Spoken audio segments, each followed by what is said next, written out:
Suddenly the sky darkened even though it was the middle of a sweltering summer. A girl pointed up at the sky and asked, "What's that?" Tan Fong followed the direction of her finger, unsure of what they were all looking at. Suddenly his eyes widened in shock as he saw countless dark clouds swirling, covering the blue sky in the middle. Suddenly a flash of light burst forth from it. Everyone felt that this was quite strange. Out of nowhere, something poured down from the clouds like a waterfall after that shock. A strange green panel appeared in front of Tan Fong, startling him. From the expressions of those around him, he guessed that everyone could see this system. This isn't a physical entity. Could it be an illusion technique? But on this planet, there's no country or organization with such technology. Curiously, Tan Fong reached out to touch the panel to see what would happen. Immediately, a startup message appeared. The monstrous system is booting up. Those who are healthy and 1550 years old worldwide will be transported to the 6 worlds of the celestial slaughter, a place where monstrous beasts roam, demons invade, and countless races coexist, filled with dangers and death, but also abundant in resources and opportunities. In that place, humans could lose their lives at any moment, but they could also achieve immortality. Beams of light shone down from the sky, targeting everyone within the specified age range. They rushed towards the light columns, wanting to escape. But it was like a barrier. There was no way out. Beneath Tan Fong's feet, everything lit up, and he felt his body beginning to dissolve. Finally, the system's message came through. This is the only opportunity for the planet to save itself. Moments later, they all appeared in midair and fell freely. The system welcomed them to the newbie village number 911, where each village initially had 1000 people. Tan Fong landed in a wooden house. He lay twisted on the floor, but he wasn't hurt. This world wasn't friendly at all, but at least it preserved his life. After witnessing this place, he realized that the 6 worlds of the celestial slaughter truly existed. The system provided information. This is the newbie wooden house blessed by the heavenly Tao. There is no intrusion allowed. What you mean is that no one can break in. Moreover, resting in the newbie wooden house can restore stamina and energy. From now on, players can use the Heavenly Tao screen in front of them. The Heavenly Tao screen. It looks just like a game interface, Tan Fong muttered. Then he fumbled around and found his personal information page and a few of his combat stats. Yet he only had 1 star. Tan Fong then entered the world chat to see what everyone was saying, but he couldn't access the world channel. It seemed he had to meet certain conditions. Only then could everyone interact here. So he entered the chat room of the newbie village, which was chaotic. Some were hoping for the government to rescue them, while others claimed aliens had captured them for experiments. A virtual youth said they had crossed into a novel but didn't know who the main character was. In another place, 2 men were discussing combat power evaluations. It seemed everyone was the same, but a bald uncle said he was 1 star at the limit and that 1 more point would get him to 2 stars. His stats were significantly higher than average. He scratched his head and said he admired boxing, so he usually liked to train his strength, which is why his stats were a bit higher. After hearing this, Tan Fong understood that combat power was related to 4 stats: strength, agility, physique, and energy. Now, most people had a combat power of 1 star. Uniquely, a typical extreme star averages around 10 points, but Tan Feng's physical agility strength doesn't even reach 10 points, likely because he is usually picky with food and as a result looks like a malnourished person. According to everyone's data, the highest energy level is 13 points, which is less than half of Tan Feng's, and while it's unclear what effect it has, it currently gives him an advantage. The system announces that based on 4 indicators and the player's innate nature, they will awaken their innate abilities, which are classified into levels from low to high, FED and C. D, A, S, S, S, S, S, and innate abilities rated S or higher all have unique special characteristics. The system cheerfully asks Tan Feng if he accepts the awakening of his special abilities. Of course, at this moment he has to choose yes. It's a redundant question. Tan Feng suddenly finds himself in a strange space surrounded by variously sized green orbs. He dodges a sphere rushing towards him. Based on his experience from reading novels, Tan Feng knows these orbs must be related to the awakening of innate abilities. The stronger the innate ability, the more special the orb. So Tan Feng avoids all the ordinary orbs flying towards him when suddenly 1 orb comes at him at breakneck speed. It enters Tan Feng's body before he even realizes it. Then a series of other orbs also enter his body at that moment. The system congratulates him on awakening the SSS level innate ability, which allows him to activate this power against all targets, achieving unimaginable effects. Tan Feng only knows that an SSS-level innate ability is possessed by only one person, but he doesn't understand the vague explanation from the system. It seems he has to experience it to know its effects. After returning to the beginner village, he has completed the awakening of his innate ability with over 700 people at level F, nearly 200 at level E, and only 2 people at level C or higher awakening their innate abilities. Level C does not even reach 2% of the village's population, which means that an SSS-level innate ability like Tan Feng's is even rarer. Among the 2 people who awakened innate abilities at level C or higher, who else could there be besides him? Could it be that the SSS-level innate ability is similar to his? One person named Liu Xian on the leaderboard claims to have awakened a level C ability to control force, making the whole village buzz with excitement. Just hearing it sounds impressive. Will it turn him into a magnet, Liu brother, in the future? I'll follow you around. A level C ability is already revered by everyone. If Tan Feng reveals that he possesses an SS-level ability, he fears that what he receives won't just be cheers anymore. In this world, it's all about killing. A powerful innate ability like that will be Tan Feng's greatest support and trump card. He absolutely cannot let it slip easily. After completing the equipment procedure, the system informs them that they can now leave the wooden house and enter the beginner village. The assessment will begin in 10 seconds. Those who do not meet the requirements will be sent to sell salt on the spot to level up. They can hunt fierce beasts and monsters to gain strength from them. Now it's time to distribute weapons to the beginner players. Tan Feng pulls out a sword from the screen of the heavenly path. It has no physical form but can manifest as a tangible item. It truly is a strange reality. What he pulled out is a rusty level 0 sword that every new player in the village starts with an attack power of only 2 points. To increase its attack power, he needs to boost his strength points. Tan Feng then takes the sword and slashes it in an X shape after using this beginner rusty sword. He feels like he could easily take down a cow even though it only has 2 attack points. If it could level up to 10 or 20 points, its power would be unimaginable. But how to level it up, Tan Feng doesn't know yet. He glances at it and thinks about testing his innate ability. A surge of power emanates from Tan Feng's arm. A green light like fire bursts forth, and in an instant the power of the sword becomes formidable, creating an endless autumn breeze that helps him absorb all the rust and debris from the beginner rusty sword. It helps it level up to a level 1 spirit steel sword with an attack power of 5. Tan Feng has only tested his ability once. He has already upgraded it from level 0 to level 1. The attack power has increased by 3 points. He wants to try again to see what else he can get, but this time he gets nothing because the target's quality is too low. He has reached the limit of refinement, so he can't draw anything else. Tan Feng pouts, thinking he is the best in the world. But it seems like my abilities are still limited. If I keep using them to level up, I'd just be hacking the game. Even so, Tan Feng's starting point is already worlds apart from the others. Just look at how he swung that sword and nearly chopped this house in half. Outside, people are buzzing with excitement. Wow, this place is huge. There's even a square up ahead. It looks like everyone has come out of their wooden houses. Tan Feng decides to step outside and see what the world is like. This is the newbie village 911, nestled deep within a valley surrounded by lush green forests and towering mountains with strange beasts flying around. The heavenly path forces them outside to kill monsters, and if they don't reach level 10, they'll just end up selling salt. The newbie assessment lasts only 7 days, so most of the crowd is worried. Everyone is checking each other's abilities, but indeed, most are at levels E and F, and some even have abilities that are completely useless. In front of them is a teleportation door. Like a time machine from Doraemon, they are in the newbie village, which is incredibly peaceful, but they have no idea what awaits them after they step through this gate. Tan Feng guesses this must be the exit from the newbie village, and the world outside is one of bloodshed. Everyone stands before the gigantic gate. Who will be the first to step out of this light? Suddenly, there's a loud explosion behind them, dust flying everywhere. Tan Feng and the others panic. Could it be a beast appearing? A young man with a shaved head stands in the crater he just created. He is Wang Qiang, a 1-star extreme combatant among them, and everyone immediately gathers around him with admiration. Wanga, you're amazing. What kind of talent do you have? Wang Qiang is taken aback by the attention. He has a D-level talent that enhances his strength, tripling his power when activated.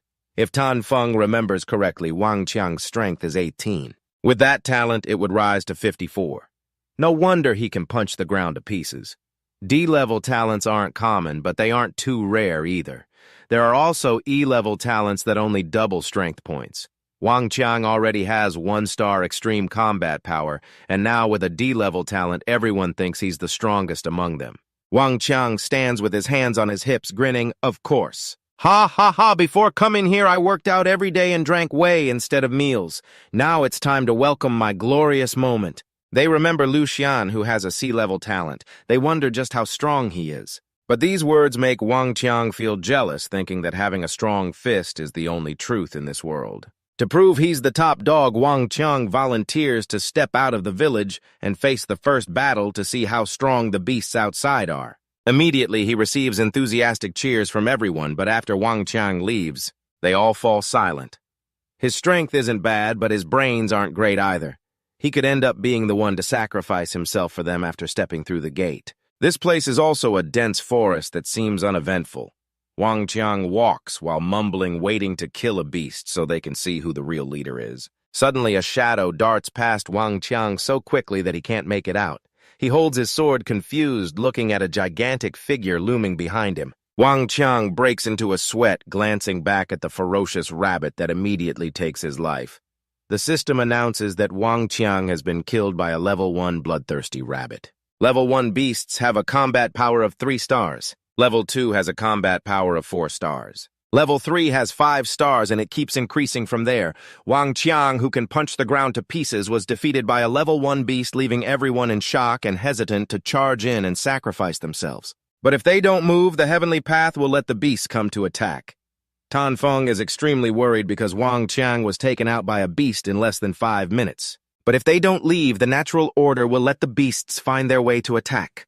Tan Feng is extremely worried because Wang Qiang was taken out by the beasts in less than 5 minutes. The weakest survival difficulty in this world. It's harder than you might think. The heavens remind beginners of this constantly. It proves that it can't assign a task to beginners that they can't complete. I'm sure there's a way to pass the test if the monster's combat power is 3 stars. Meeting 4 humans with 1-star combat power. What would the outcome be? In their confusion, people began to think about forming teams to fight together. They looked for ways to coordinate, and the first team was established. A young man holding a shield approached and struck up a conversation with Tan Feng, saying, "I see you always go alone. Do you want to join our squad?" "No, thanks," he replied, turning away. "Joining a team is a good idea, but it's not suited for someone like you. Before you become strong, you need to hide your innate abilities." The first team had been inside for 15 minutes without anyone dying, so it seemed like it was time for Tan Feng to take action. He took a deep breath and stepped through the gate alone. Inside the forest, the atmosphere felt so primitive that Tan Feng imagined a Tyrannosaurus Rex might jump out from the bushes at any moment. Suddenly, a foul smell wafted through his nose. The air was thick with the stench of blood, making Tan Feng tiptoe toward the source of the smell, where he found a corpse that was still warm. The death of Wang Qiang, partly due to his arrogance, was ultimately caused by this suddenly violent world. Wang Qiang's corpse was like a wake-up call for Tan Feng. In this place, one could lose their life at any moment. To survive, he had to be cautious and continuously grow stronger. With that thought in mind, suddenly a light flashed in Tan Feng's mind. If he wasn't mistaken, this might be the true way to use that ability. Tan Feng approached Wang Qiang's corpse and successfully used infinite extraction to obtain his D-rank strength enhancement ability. Surprisingly, even the dead weren't spared. This ability truly shows no mercy to the young or old. Tan Feng's strength score was 8 points, and with the D-rank enhancement, it would rise to 24 points, which was enough to surpass the majority of normal adults. Tan Feng was visibly delighted. It turned out this was the true way to use his innate ability. With just a little more time, he could gather hundreds, even thousands of innate abilities. After multiplying his innate ability, he would become an overwhelmingly powerful existence that everyone would look up to. The feeling of standing above everyone else was truly exhilarating. Wang Qiang was strong, but his defense and speed were only average, and his arrogant personality led him to recklessly seek out monsters without understanding the situation, which is why he was killed. Therefore, for most people, collaborating to complement each other's weaknesses is the best way to survive in this world. But Tan Feng didn't need to rely on others. With the sword he just picked up from Wang Qiang, he used his ability to turn it into a level 1 weapon with infinite extraction, leaving him with no weaknesses at all. After walking a bit, Tan Fong encountered a giant black rabbit corpse. It seemed to be the level 1 blood rabbit that had attacked Vuong Quang. He carefully observed the numerous wounds on its body. This indicated that it had been surrounded and killed by a group of people, but that wasn't important. Tan Fong tried to use infinite extraction again and successfully extracted 2 points of strength from the monster. The unexpected result pleased Tan Fong. Now his basic strength score was equal to that of a normal adult, and if he enhanced it further, it would reach 30 points. He hoped to encounter a few more monsters to extract strength attributes, quickly gaining the power to smash the ground like Vuong Quang. Tan Fong tried to extract from the black rabbit once more, but it had dropped below level 20, so he couldn't extract anything else. It seemed Tan Fong would have to search for new corpses. That team must have killed quite a few monsters along the way. He just needed to follow the path they took to scavenge the corpses. All you need to do is follow the path they took and you'll be able to scavenge the pile of corpses. The more people there are, the easier it is to take down fierce beasts. At that moment, he had more colors than the new path following the one with the most footprints. But the new recruit had already been taken down by a giant clam beast. The first-level giant beast was killed. This was the second person to fall. However, he was in a team, and when he retrieved the body of Vuong Quang, Tan Fong, with his innate ability, managed to collect the body of the black rabbit, earning 2 attribute points. Humans and fierce beasts are not the same. Humans have innate abilities, while the fierce beasts are just... With a strong physical quality, he decided to hunt down Li Duye's corpse to gain another innate ability. Tan Fong wandered around unsure of which path Li Duye's team had taken. By normal logic, the less traveled path would be more dangerous. The probability of his team of 5 taking this route was very high. Before finding Li Duye's body, Chu Tan was killed by that fierce beast. This made Tan Fong anxious, as it was very likely that both of them had died in the same place. The danger they were facing was more terrifying than they had imagined. At least the members of a small team couldn't cope with it. Tan Fong was confused, not knowing whether to continue or not. He stood there lost in thought when a cold breeze blew past him, making him determined. In this world where lives are treated as mere playthings, the weak will be eliminated first. So he resolutely jumped down, realizing that to survive he must understand the principle that in misfortune there is fortune. In misfortune there is luck. Tan Fong crossed a field of weeds. The grass was nearly as tall as his head, and with each step he took, he was extremely cautious. Finally, the smell of blood hit him, growing stronger as he approached his target right ahead. Tan Fong pushed aside the grass and discovered Chu Tan's corpse, dead with eyes wide open. Next to him was Li Duye, also lifeless, which meant that the giant clam beast was nearby. With a first-level fierce beast having a combat power of 3 stars, Tan Fong knew he was no match for it.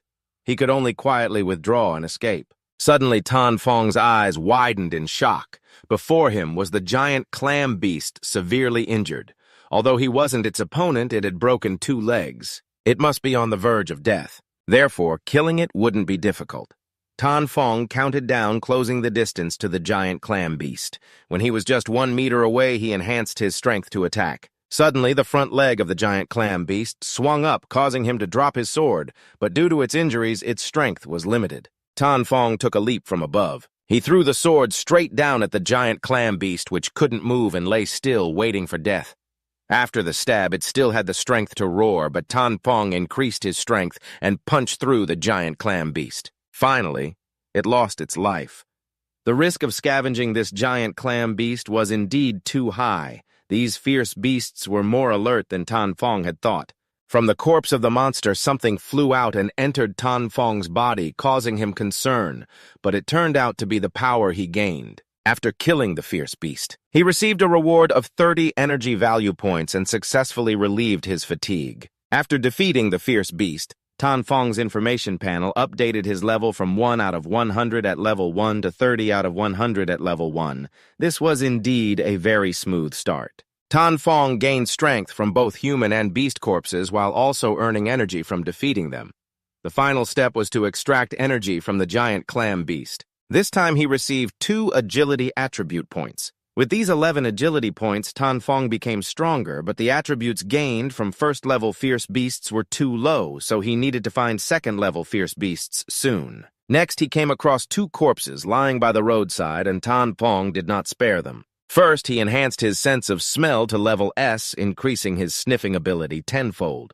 While using this with others, this innate ability was indeed useless. But for him, it was extremely beneficial in this dense forest and grassland. Finding a corpse was not easy. With an innate sense of smell, Tan Pong could easily detect the scent of blood. Moreover, after enhancing his sense of smell, he could also recognize the scent of fierce beasts from a great distance. From there, he could avoid them when it wasn't necessary. Tan Fong stripped the clothes off Chu Tan, tearing them into a piece of cloth that wrapped around the two swords he had just picked up, using his powers on them again. The assessment had only started for less than an hour, but his strength and agility had already reached the average standard plus 3 other types of innate abilities, so his overall power must have reached 2 stars. However, the Heavenly Law evaluated combat power based on 4 indicators, so on the surface, Tan Fong's combat power was still only at 1 star. Tan Fong wrapped the 2 upgraded swords in the cloth and set off. He enhanced his sense of smell and could detect scents within a radius of several meters. The smell of fresh blood rushed in, making Tan Fong feel uncomfortable because his sense of smell was heightened tenfold, so the scent was also much stronger. He tried to relax to gradually get used to it. Especially, he had to be careful to distinguish these scents. Suddenly, Tan Fong sensed a faint floral scent mixed with the smell of mud. He could guess it was the scent of a flower, and there was also a strange smell that was becoming more intense. Tan Fong then deduced that something was approaching him. A young man with blonde hair was being chased madly by a giant clam beast after a disgusting sewer rat and a hit sent him flying. That was the moment. The people hiding in the bushes rushed out simultaneously to launch a full attack on the mutated hamster. They successfully gained 30 energy points but had to share them among the members. However, they were quite unlucky to encounter 2 giant clam beasts at once, leaving them no time to react. Li Duye and Chu Tan were out selling salt together, otherwise it would have been their leader Min who would have helped them. Retreating while attacking to lure it here, we would probably all be dead by now. One person, seemingly their leader, ordered them to prepare to finish off the giant clam beast that was on its last legs over there. They couldn't let others take the upper hand. Tan Fong realized this was Li Duyed and Chu Tan's team. If they found out, he had just taken advantage of the giant clam beast, and if he got caught, he would lose everything, so he quickly enhanced his speed and fled the scene in this ruthless world. Good qualities like kindness and generosity would only get him killed. To survive, he had to risk it all to seize resources. 3 hours had passed, and everyone was diligently killing beasts, while Tan Fong just wandered around collecting corpses. Basically, he had grasped the situation on the plain. This newbie had a total of 5 types of level 1 beast: giant clam beast, bloodthirsty hare, gray wolf, prairie wild boar, and the poisonous 9-tailed snake, and in his hands was the 4th prairie wild boar. And Tan Fong had already extracted it. But how unlucky. With the same type of level 1 beast, he could only successfully extract 3 times, so Tan Fong had run out of opportunities to scavenge, leaving only the 9-tailed snake, which he hadn't extracted yet. It seemed he had to set out to find its corpse. During this time, 7 people had died, but Tan Fong had only found 1 corpse. Compared to the attributes of the beasts, the innate abilities of the people were even harder to find. Tan Fong had enhanced his vision to level E, and his combat power finally reached 2 stars. Now he had the ability to challenge some level 1 beasts. Just as he mentioned the devil, it appeared, Tan Fong sensed the pungent smell of the 9-tailed snake. As he got closer, he detected another scent similar to that of fruits. Tan Fong stumbled upon a massive ancient tree occupied by the giant snake, and beneath the tree was the faint scent he had just caught. It seemed that the 9-tailed snake was guarding this strange tree. In that case, he had to get it. The 9-tailed snake was the strongest level 1 beast in the newbie plane and was also the only level 1 beast with spiritual attributes. It's rare to find. It looks like this time the heavens are on Tan Fong's side. Sure enough, the venomous beast, the 9-complete serpent, has already spotted Tan Fong, extending its long body of several kilometers and opening its tooth-filled mouth to attack him. He jumped up just in time to dodge its headbutt, causing the massive tree to snap in half like a twig, but its speed was slower than Tan Fong's, perhaps because it had just eaten a prey. So it was still busy digesting. He didn't think much and drew his sword ready to kill it. But as soon as the blade touched the scales of the 9-complete serpent, it was blocked. Its scales were like an impenetrable armor. Tan Fong jumped to the ground, but in the moment of vulnerability, it whipped him with its tail, sending him crashing to the ground. The nine-complete serpent opened its mouth and lunged at Tan Fong, who immediately sprang up, enhancing his strength and thrusting his sword into its wide-open mouth. The serpent writhed in pain, dragging Tan Fong, who was clinging to the sword, into the air with it. He struggled to hold on to the sword, keeping its mouth from closing. Then Tan Fong kicked off to gain momentum. He sliced its body into pieces, ending the battle. Tan Fong let out a sigh of relief. He gained 40 energy points from such an attack, and just one more creature would level him up to level 2. Fortunately, Tan Fong had stumbled upon the nine-complete serpent when it was full and sluggish. He quickly cut open its belly to see what was inside, his expression turning blank as he looked at the 5-fingered hand within. It ate humans. Tan Fong stood there frozen. In this world, everyone could die in different ways. The only thing that mattered was how they died. As for him, of course, he had to survive. Tan Fong extracted the innate abilities from the players inside the serpent's belly. He managed to gain another enhancement for his vision, increasing it to level E, boosting his eyesight 20-fold and allowing him to see at night after evolving his innate ability. Tan Fong also awakened the innate skill True Sight, which helped him see through the essence of things. He discovered a new mechanism if he possessed two similar innate abilities. It would cause the innate ability to evolve, and the chances of awakening the innate skill would also be higher. Tan Fong decided to test the first skill he obtained. He used it to examine what the nine-complete serpent was guarding. It was a crimson fruit, indeed, a first-grade spirit fruit that enhanced physicality and poison resistance after consumption with this True Sight. Just like those advanced scanners in sci-fi movies. With this, he would gain more information about many unknown things which would definitely be beneficial in the future resource competition. Tan Fong quickly picked the crimson fruit and stuffed it into his mouth. His whole body immediately underwent a transformation. He gained 8 points in physical attributes, and his poison resistance increased by 100%. Those 8 attribute points were equivalent to extracting 4 magical beasts. This green acidic fruit was indeed powerful. Too bad there was only one. Tan Fong wanted to make full use of the spirit herb that produced it to see if he could do anything with it. This spirit herb was born by absorbing the essence of heaven and earth, growing 1 leaf per year, 7 leaves in 7 years, and only producing the crimson fruit after 7 more years. Once the crimson fruit was picked, it would wither and become useless. But since it absorbed the essence of heaven and earth to grow, Tan Fong couldn't bear to throw it away. He used his ability on it and extracted a spirit flower. After consuming the spirit herb, he gained 2 points in physical attributes.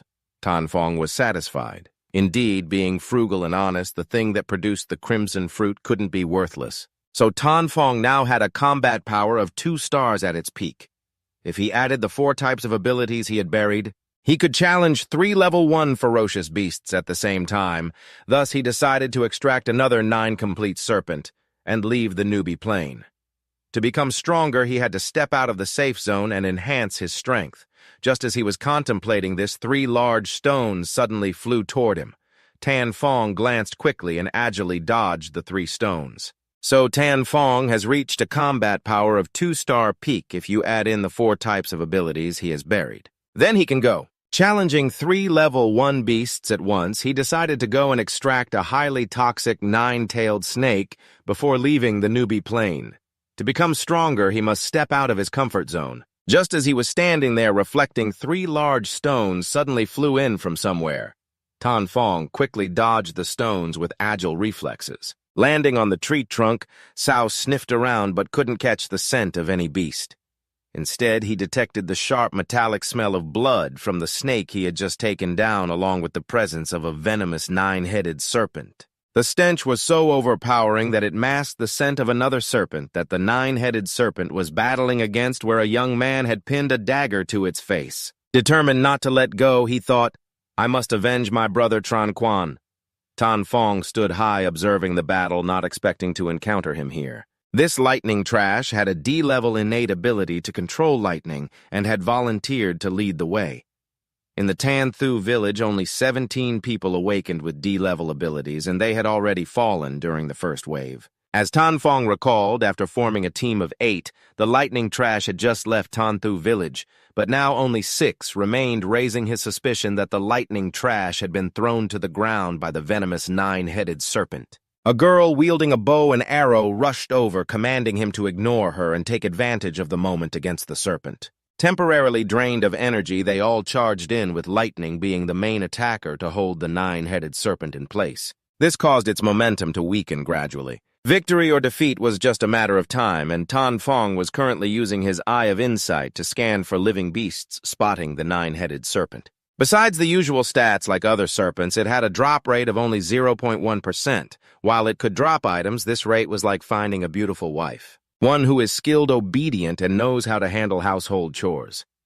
Suddenly, a blinding light made Tan Fong squint. It turned out to be from below. Lightning's team had successfully taken down the nine-headed serpent, and the energy points were being distributed among the members. A young man only received one contribution point and threw his dagger. Annoyed, the girl with the bow comforted Tu Li, saying not to blame anyone. The energy distribution was based on their contribution, and the Heavenly Tao was absolutely fair. It turned out that energy would be distributed according to contribution. If you work, you get paid. However, with 40 energy points shared among 7 people, each would receive less than 10 points. Tan Fong noticed something unusual and jumped down for a closer look. Lightning stood there, dazed, glowing with a green light, but it seemed no one else could see it except for him. "Boss, what's wrong?" Lightning replied that he had leveled up to level 2. Meanwhile, Tu Li was only at 17 out of 100, still a long way from reaching level 2, which made him feel down. Tan Fong, hiding behind the tree, observed this was the first time he saw someone else reach level 2. He wondered if there were any restrictions with level 1. After scanning, Lightning's stats appeared. Aside from his innate ability and skills, the normal stats surprised Tan Fong. Lightning's stats combined with his D-level ability. His combat power was considered to be 3 stars. If Lightning fought the level 1 beast alone, his chances of winning were 50%, although Tan Fong hadn't reached level 2 yet. According to the Heavenly Tao's calculations, his combat power was already rated at the maximum of 2 stars. Adding a bunch of innate abilities, his overall combat power could even reach 4 stars. This meant he could easily defeat Lightning. One member of Lightning's team, seeing him level up, rallied everyone to seek revenge for their brother Tran Quan, who was now in the belly of the nine-headed serpent in the distance. A few hours ago, the two of them had been scouting together when they were ambushed by 2 beasts. Realizing they were in trouble, they tried to flee, but Tran Quan, with his short legs, was slower and got swallowed by one. The young man wearing a hat, who had awakened a speed-related ability, ran faster and led the nine-headed serpent here. Lightning immediately led his team to avenge Tran Quan, unaware that Tran Quan had already been killed by Tan Fong, who had absorbed his innate ability, even causing the nine-headed serpent to swallow him. He had also been killed by Tan Fong just as they passed by. Tan Fong accidentally stepped back, making a rustling sound, and the girl with the bow immediately shot an arrow in his direction. The arrow whizzed past Tan Fong's nose, embedding itself in the tree, leaving his face pale. "Who are you? Show yourself!" Tan Fong guessed that this girl had a keen sense of hearing, so he had to step out with an innocent expression, saying, "No need to worry, I was just passing by." She jumped and called out Tan Fong's name, asking suspiciously if she knew him. He couldn't remember ever meeting this girl with ears as sharp as a cat's. Loi Jiak turned to ask Liu Nian if she knew him. Liu Nian waved her hand, saying she had seen Tan Fong's avatar in the chat room, but with 1,000 people in there, it was really strange that she remembered him. Liu Nian cautiously asked Tan Fong why he was here alone. It was really dangerous. Tan Fong didn't say anything, feeling anxious about why they hadn't left yet so he could retrieve the poison. The body of the 9th-level poisonous snake. The atmosphere was very awkward when Liu Nian suddenly wanted to ask Loi Jiak to let Tan Fong join their team. They had lost Tran Quan, and adding him could increase their safety. Loi Jiak also had his own thoughts. The strength of humans and beasts was too great, and those at the same level basically couldn't deal with the beasts. So cooperating would raise their chances of winning. In the future, this place would definitely have various powers, and he also wanted to have his own power to stand firm here. So, Loi Jiak asked about Tan Fong's talent and attributes. As long as they weren't too bad, he would accept him. Although he wanted to quickly build a power, he couldn't rush and let just anyone join. Liu Gian happily said that Tan Fong should share his personal information. Their boss was a level 2 powerhouse with D-level talent. If he could join their team, that would be pretty lucky. In response to her invitation, Tan Fong shrugged and said he preferred to go alone. Liu Nian wanted to chase after him, but Loi Jiak stopped her. After all, they didn't need to force him to do anything. Liu Nian felt sad inside. She knew Tan Fong had forgotten about her. but she still hoped he would definitely survive. Sure enough, on the way, they said Tan Fong was indeed strange. By the time he encountered trouble, he would regret it, but when they reached the remains of the 9th-level poisonous snake, everyone was stunned. The snake had been torn apart. It was terrifying. Who in the Tanthu village could have such strength? Some guessed it was Lu Hien who had sea-level talent, but his team was going in the opposite direction. Tiu Li touched the blood of the 9th-level poisonous snake and guessed it had been killed about 15 minutes ago. The snake's body was 7 inches thick, yet one person had taken its life with a single strike. There were only footprints of one person at the scene. Loi Jiak guessed this person was definitely a master. Most likely he was a lone wolf without a team. At this point, Liu Ningyan remembered Tan Pong, who had also been alone around here. So the likelihood was very high. At the same time, the Heavenly Dao announced that someone in Tanthu village had leveled up to level 3, activating the top 100 leaderboard, and Loi Jiak clicked to check. But Tan Fong's rank was 47, and not only that, he was still at level 1, which made Loi Jiak doubt his previous assumptions. The current number 1 was Lu Hien at level 3. Tan Fong wasn't surprised when he saw the leaderboard. More than 5 hours had passed, and 8 people had leveled up to level 2. Lu Hien was at level 3, so it seemed he had to speed up to deal with the beasts. Level 1 in Bin Nguyen had reached the limit for attribute extraction. At this moment, the Heavenly Dao also opened the reward mode for new players leveling up. The first person to reach level 10 would receive a Golden Sun reward, the second would get a Silver White reward, and the third would receive a Copper reward. The first 100 would get a Bronze reward, and moreover, they didn't have to wait until the end to open this reward. The Heavenly Dao knew this as well. The rewards were also divided into levels from Black, Iron, Copper, Silver, White, Gold, Dark Gold, Epic, and Mythic. Of course, the higher the level, the better the items dropped. The Bao Duong is also divided into levels from Black, Iron, Brass, Silver, White Gold, Dark Gold, Purple, Gold, Epic to Mythic. Naturally, the higher the level, the better the items that drop. The hunt for the fierce beasts has begun, and the battle for supremacy is about to start. But if we're going to play, we have to go all in. The golden shield must be in my hands. Tan Fong dashed like a gust of wind and immediately encountered a mutated silver wolf. Kwong unleashed speed and strength, simultaneously aiming for its head, but its skull was tougher than a woman's. Striking it felt like hitting a block of iron. Tan Fong thought that activating his innate skill would be enough to take it down, but it seemed that in its mutated form it was still tougher than usual. The silver wolf stared at Tan Fong with blood-red eyes. It was unexpected for a level 1 human to boldly invade its territory, but this level 1 human was much stronger than many level 3 ones. Tan Fong was also contemplating strategies. They often say wolves have iron backs and soft bellies, and the weak point was indeed its soft belly. Just then, the silver wolf leaped, exposing its underbelly. Tan Fong charged in and pierced straight through its belly, emerging from its back. With one strike, he brought the silver wolf down. It was the strongest beast he had ever faced. The only difference was that he was stronger than it. After defeating the mutated silver wolf, Tan Fong earned a whopping 100 energy points, leveling up to level 2 with all 4 stats increased plus an additional 10 points and 5 free attribute points. Tan Fong's entire body shone. This was the feeling of leveling up, as if a warm stream was flowing through his body, healing all his wounds. His vitality was also restored, and the reward for defeating the silver wolf was not over yet. Tan Fong found a black iron chest and clasped his hands, praying for his ancestors' blessings. He opened the chest, and it soared into the sky, dazzling light pouring down like a waterfall. This amazing item was truly worth the effort. Indeed, a second-tier item had dropped a Blood Wolf battle blade made of titanium, infused with wolf blood, enhancing attack power and healing wounds by 100%. Tan Fong held the Blood Wolf battle blade in his hand, feeling incredibly refreshed. With this blade, dealing with mutated beasts would no longer require much thought. Just as he mentioned the name, a whole pack of wolves appeared. They were the companions of the silver wolf he had just slain, but their arrival was perfectly timed.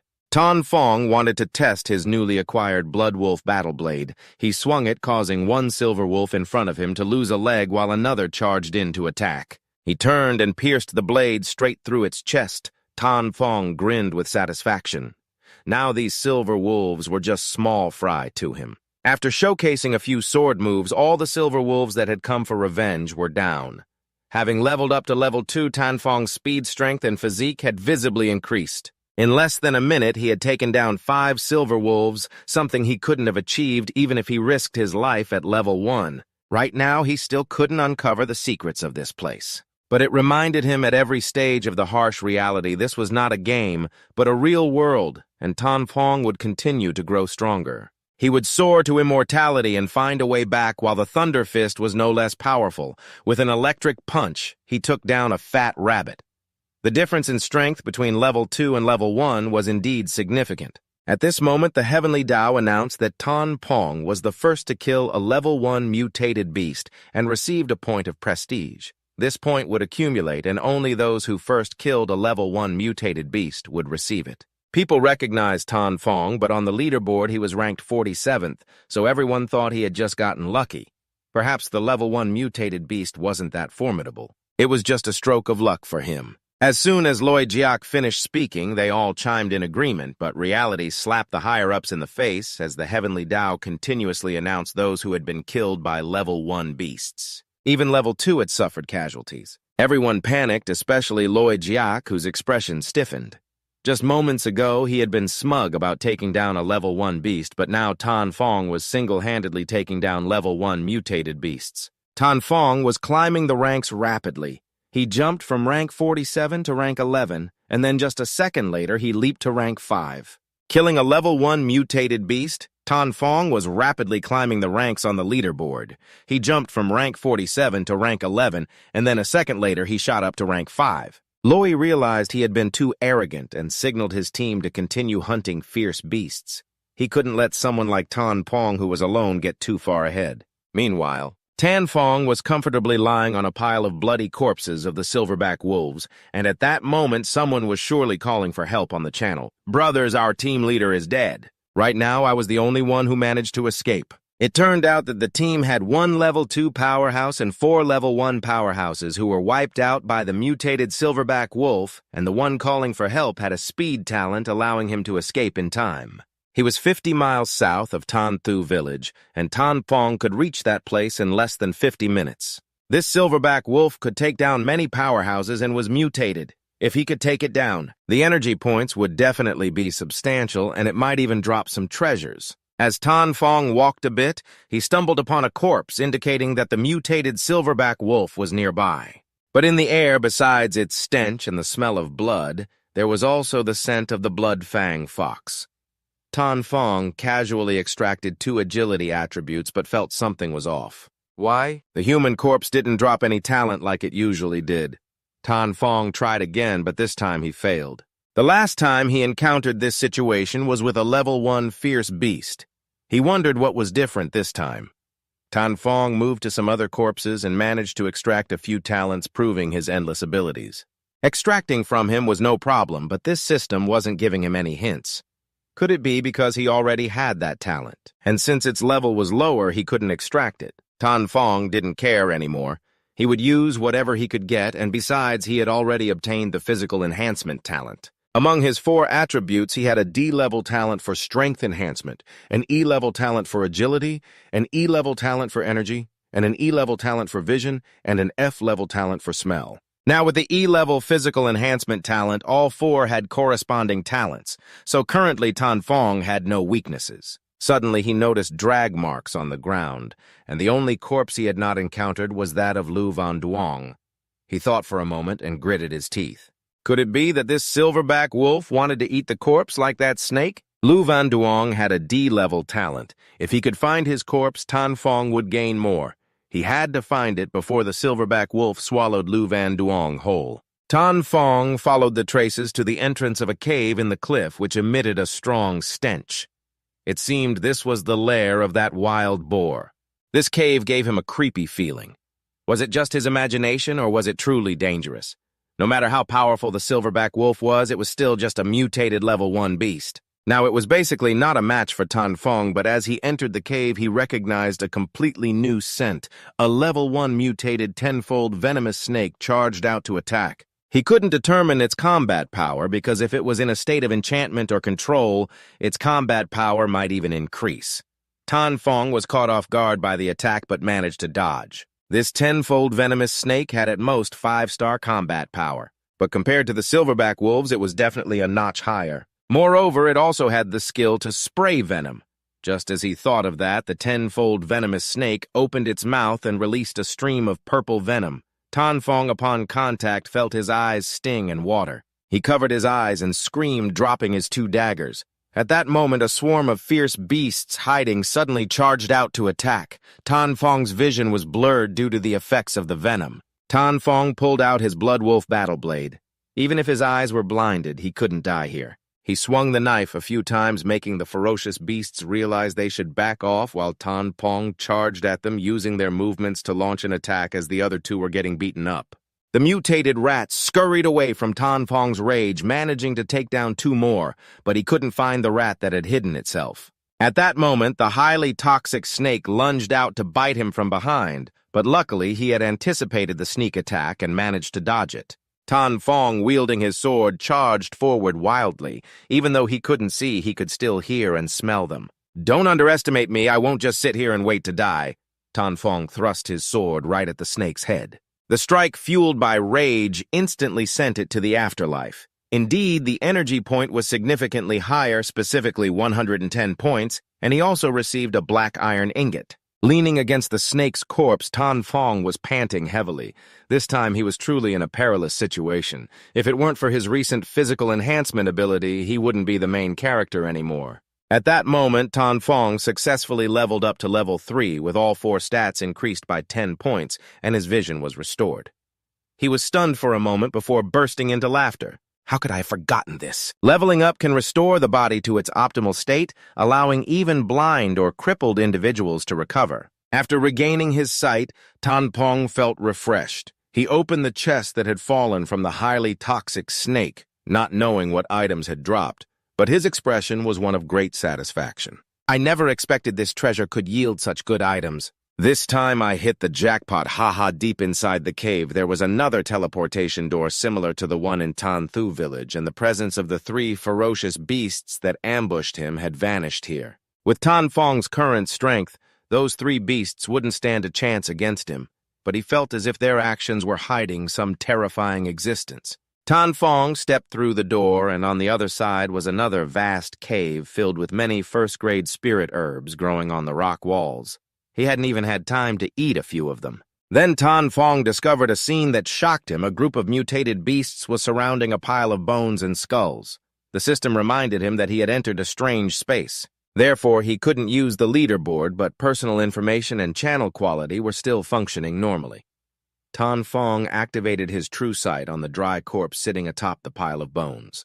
To his surprise, it belonged to a human race but had died at level 4 with a combat power of 6 stars. Along with a few nearby ferocious beasts. This indicated that their combined combat power reached 7 stars. The staff with an eye that he was holding made Tan Fong feel extremely uncomfortable. He thought of a way to escape. He would come back to challenge them when he was stronger, but suddenly the corpse opened its eyes and Tan Fong felt as if some force was holding him back. It pointed at him, commanding the ferocious beasts.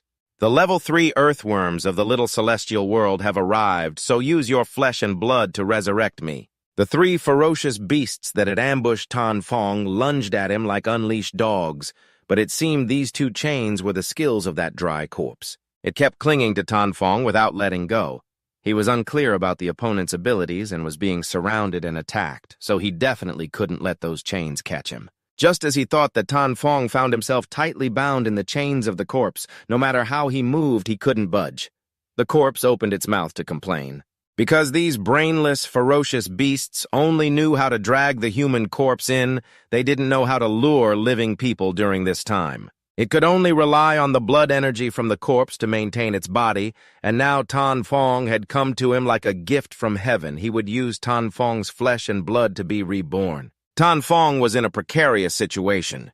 If he couldn't escape his control, he would surely be pounced on by those ferocious beasts in the moments between life and death. Tan Fong roared, causing the chains around him to snap. He instantly took down 2 ferocious beasts and charged toward the dry corpse, which was now in a state of confusion. In high school, the maximum energy level is only 30, yet he managed to break through his mental control. No matter what he thought, Tan Fong charged forward for a direct attack. Suddenly, sharp, strange objects pierced through his body. He collapsed to the ground, fresh blood gushing out while the skeleton was smug, seeming to say, "You underestimated me. No human can stop my psychic attack. I really enjoy using your body. It's the last honor of your life." Tan Fong scoffed, holding his arm. Honor, what a joke. He was the one who underestimated me. Tan Fong used all his free attribute points to boost his energy level. The skeleton noticed he was trying to resist and wanted to tear apart his soul, then throw it into the endless purgatory flames. Luen Hayaju kill him quickly. Tan Fong's energy level increased by 10 points. At that moment, he was thrown against the stone wall by Liu Nhayaju. From the dust, a golden light flashed, and Tan Fong pulled out a sword to block the claws of Liu Nhayaju. Luckily, when he opened Yang, he received this ring. Even though he carelessly lost the Blood Wolf Warblade, he still had something to play with. Seeing Tan Fong's energy level rise, the skeleton increased its mental control over him. With two fierce beasts rushing in, Tan Fong needed at least 2 seconds to break free from his control. Finally, the skeleton smiled with its crooked mouth, ready to be reborn. But unexpectedly, the two fierce beasts collapsed right at the threshold of heaven, startling him. Tan Fong scoffed after killing the deadly poison 10-headed snake. He had taken its poison pouch. Now it was finally useful. Until now, Tan Fong noticed that the skeleton had been sitting still while the 3 fierce beasts fought him. Now they were out cold. Let's see who else can protect him. The skeleton gritted its teeth, concluding that Tan Fong had used dirty tricks, but it had to look back to see who was cleaner. Suddenly it held a staff, chanting in some language. But Tan Fong didn't let it finish and directly tore it apart. Indeed, eliminating a level 6 creature brought different energy points. Tan Fong received 210 points and also gained 10 judge points, making him a level 1 judge. And judges are those who specialize in exterminating evil creatures. Breaking the rules of the heavenly path, only 1 in 10 million is chosen. Tan Fong then received an additional 20 points in each attribute upon becoming a level 1 judge. He was surprised that the dry corpse was an evil creature. No wonder the true side-eye ranked it as extremely brutal, even though he almost sold salt for the 2nd time. But the harvest wasn't small. No wonder the heavenly path said risk always accompanies opportunity. Suddenly, something flew out from the dry corpse, and the system checked to find he had a corresponding talent. He then fused the sealing skill Beast Control Technique Level 3. Tan Fong couldn't stop smiling at having this skill. Didn't that mean he could command a whole pack of fierce beasts, send them to hunt monsters, and sit back to earn experience points? However, this dream was not meant to be, because the activation conditions were not met.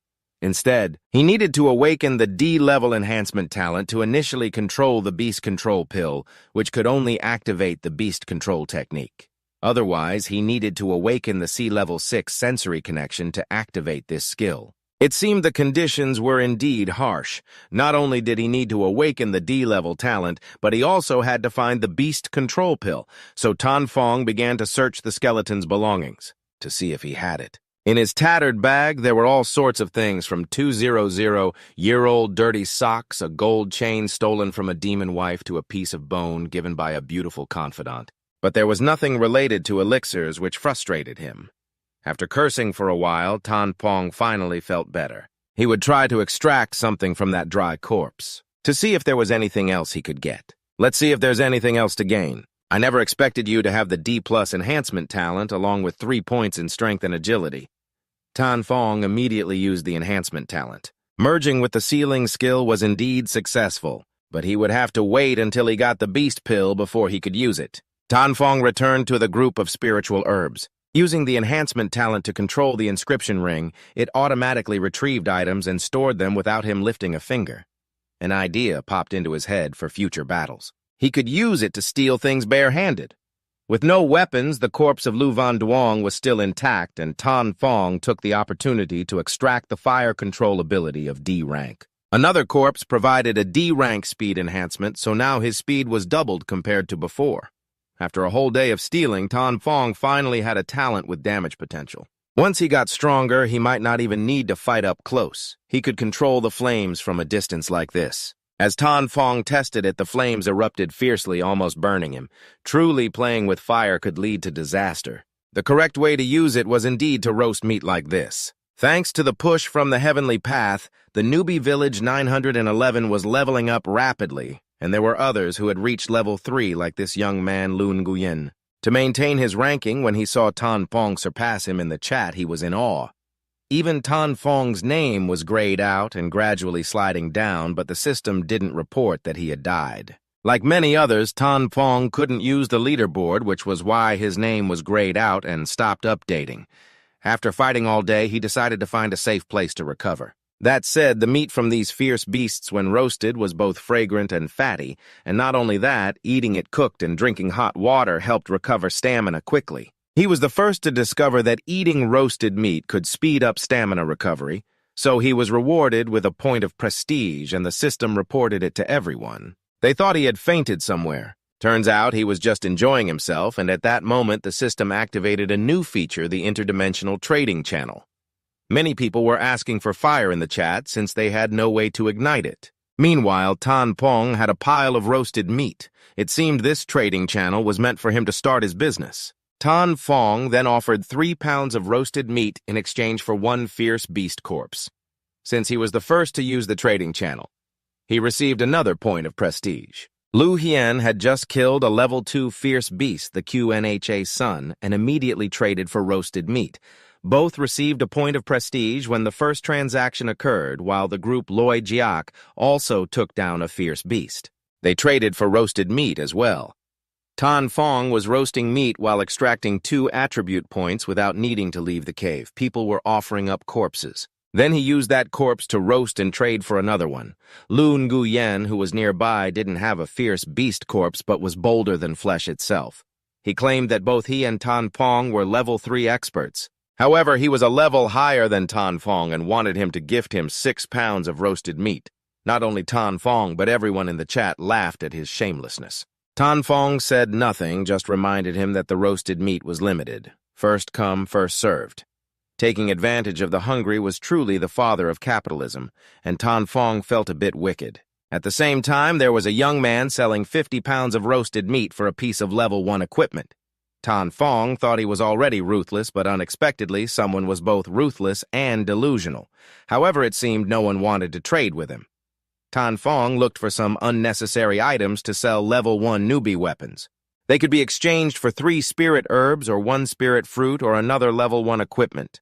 The chat exploded again. Everyone thought Tan Fong was a master. The top-notch weapon smithing was quickly attracting people to trade with Tan Fong, offering a level 1 strength bracelet in exchange for a level 1 spirit blade. Wearing this bracelet would increase strength by 7 points. Among the 4 attributes, his strength was the lowest, so having it would make up for some of that. Suddenly, there was a loud explosion and a blinding golden light. The system announced urgently that Newbie Village 137 activated the forced interconnection order with Newbie Village 911. Suddenly, there was a loud explosion and a blinding golden light.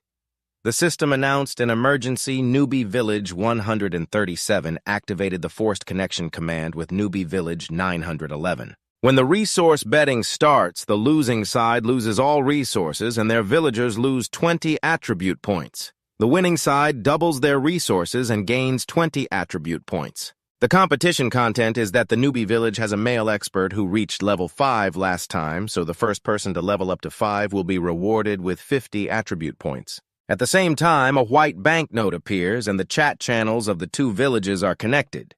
During the betting period, both villages cannot access their ranking channels. Tan Fong was horrified thinking about this resource betting battle. The losing side is heavily punished. What has Newbie Village number 137 done?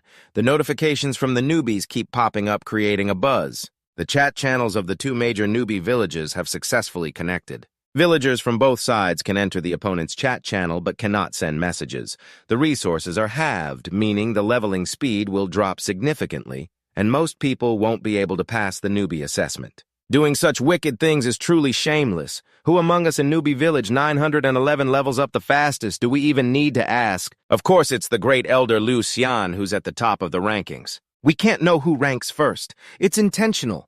They want to make us panic. Isn't the top rank of our village Lu Xian? As long as Lu Xian reaches level 5, we will win. Transitioning to the battle, a bare-handed person easily defeats a wild wolf, saying, "Ladies and gentlemen, I am Baron Edward, a noble of the bloodline. I have reached level 4. I will definitely lead you to victory." Baron Edward turns on the chat. "Oh my God, Baron, you are truly magnificent and impressive. Baron, you intentionally chose to start this battle at night. Because the night benefits you. He read the comments from everyone, his expression growing more triumphant. Ha ha, you are very clever, you guessed right. The night is when our bloodline is strongest. This Baron can single-handedly defeat a level 4 fierce beast. Ha ha ha ha ha. After laughing for a while, he started coughing violently. Tan Feng, terrified, gritted his teeth, sweating coldly as he looked at the chat, realizing that vampire creatures truly exist on Blue Star. He was sitting in a cave, resting and roasting meat, suddenly stood up and thought, Newbie Village 911 is entirely composed of people from Long Kingdom. It seems the Heavenly Path intends to place people from the same country in the same Newbie Village. Why does the Heavenly Path do this? What is its ultimate goal? The betting announcement begins reminding that the map of Level 1 Fierce Beasts is fully opened, rewarding the betting competition. Tan Feng, who had been holding a burning flame in his hand, looked at it and said, This is just a confrontation between Newbie Village and Newbie Village. Will it develop into confrontations between countries and continents later? Tan Feng firmly looked at his clenched hand, holding the fire no matter what. The important thing now is the resource betting battle of the two major Newbie villages. Edward can single-handedly defeat level 4 fierce beasts, and his leveling speed is indeed faster than Lu Xian's. But it is still not as fast as Edward. He must reach level 5 at the quickest speed. He needs to head to the high-level fierce beast area to hunt more fierce beasts. The dark clouds in the night sky gradually dissipate. He ran forward like a cheetah, thinking that luckily he had enhanced vision, allowing him to see objects in the dark as if it were daytime. Tan Feng ran quickly, already knowing the location he needed to find. Enhanced smell allows him to detect the whereabouts of the lurking, fierce beasts, avoiding them beforehand.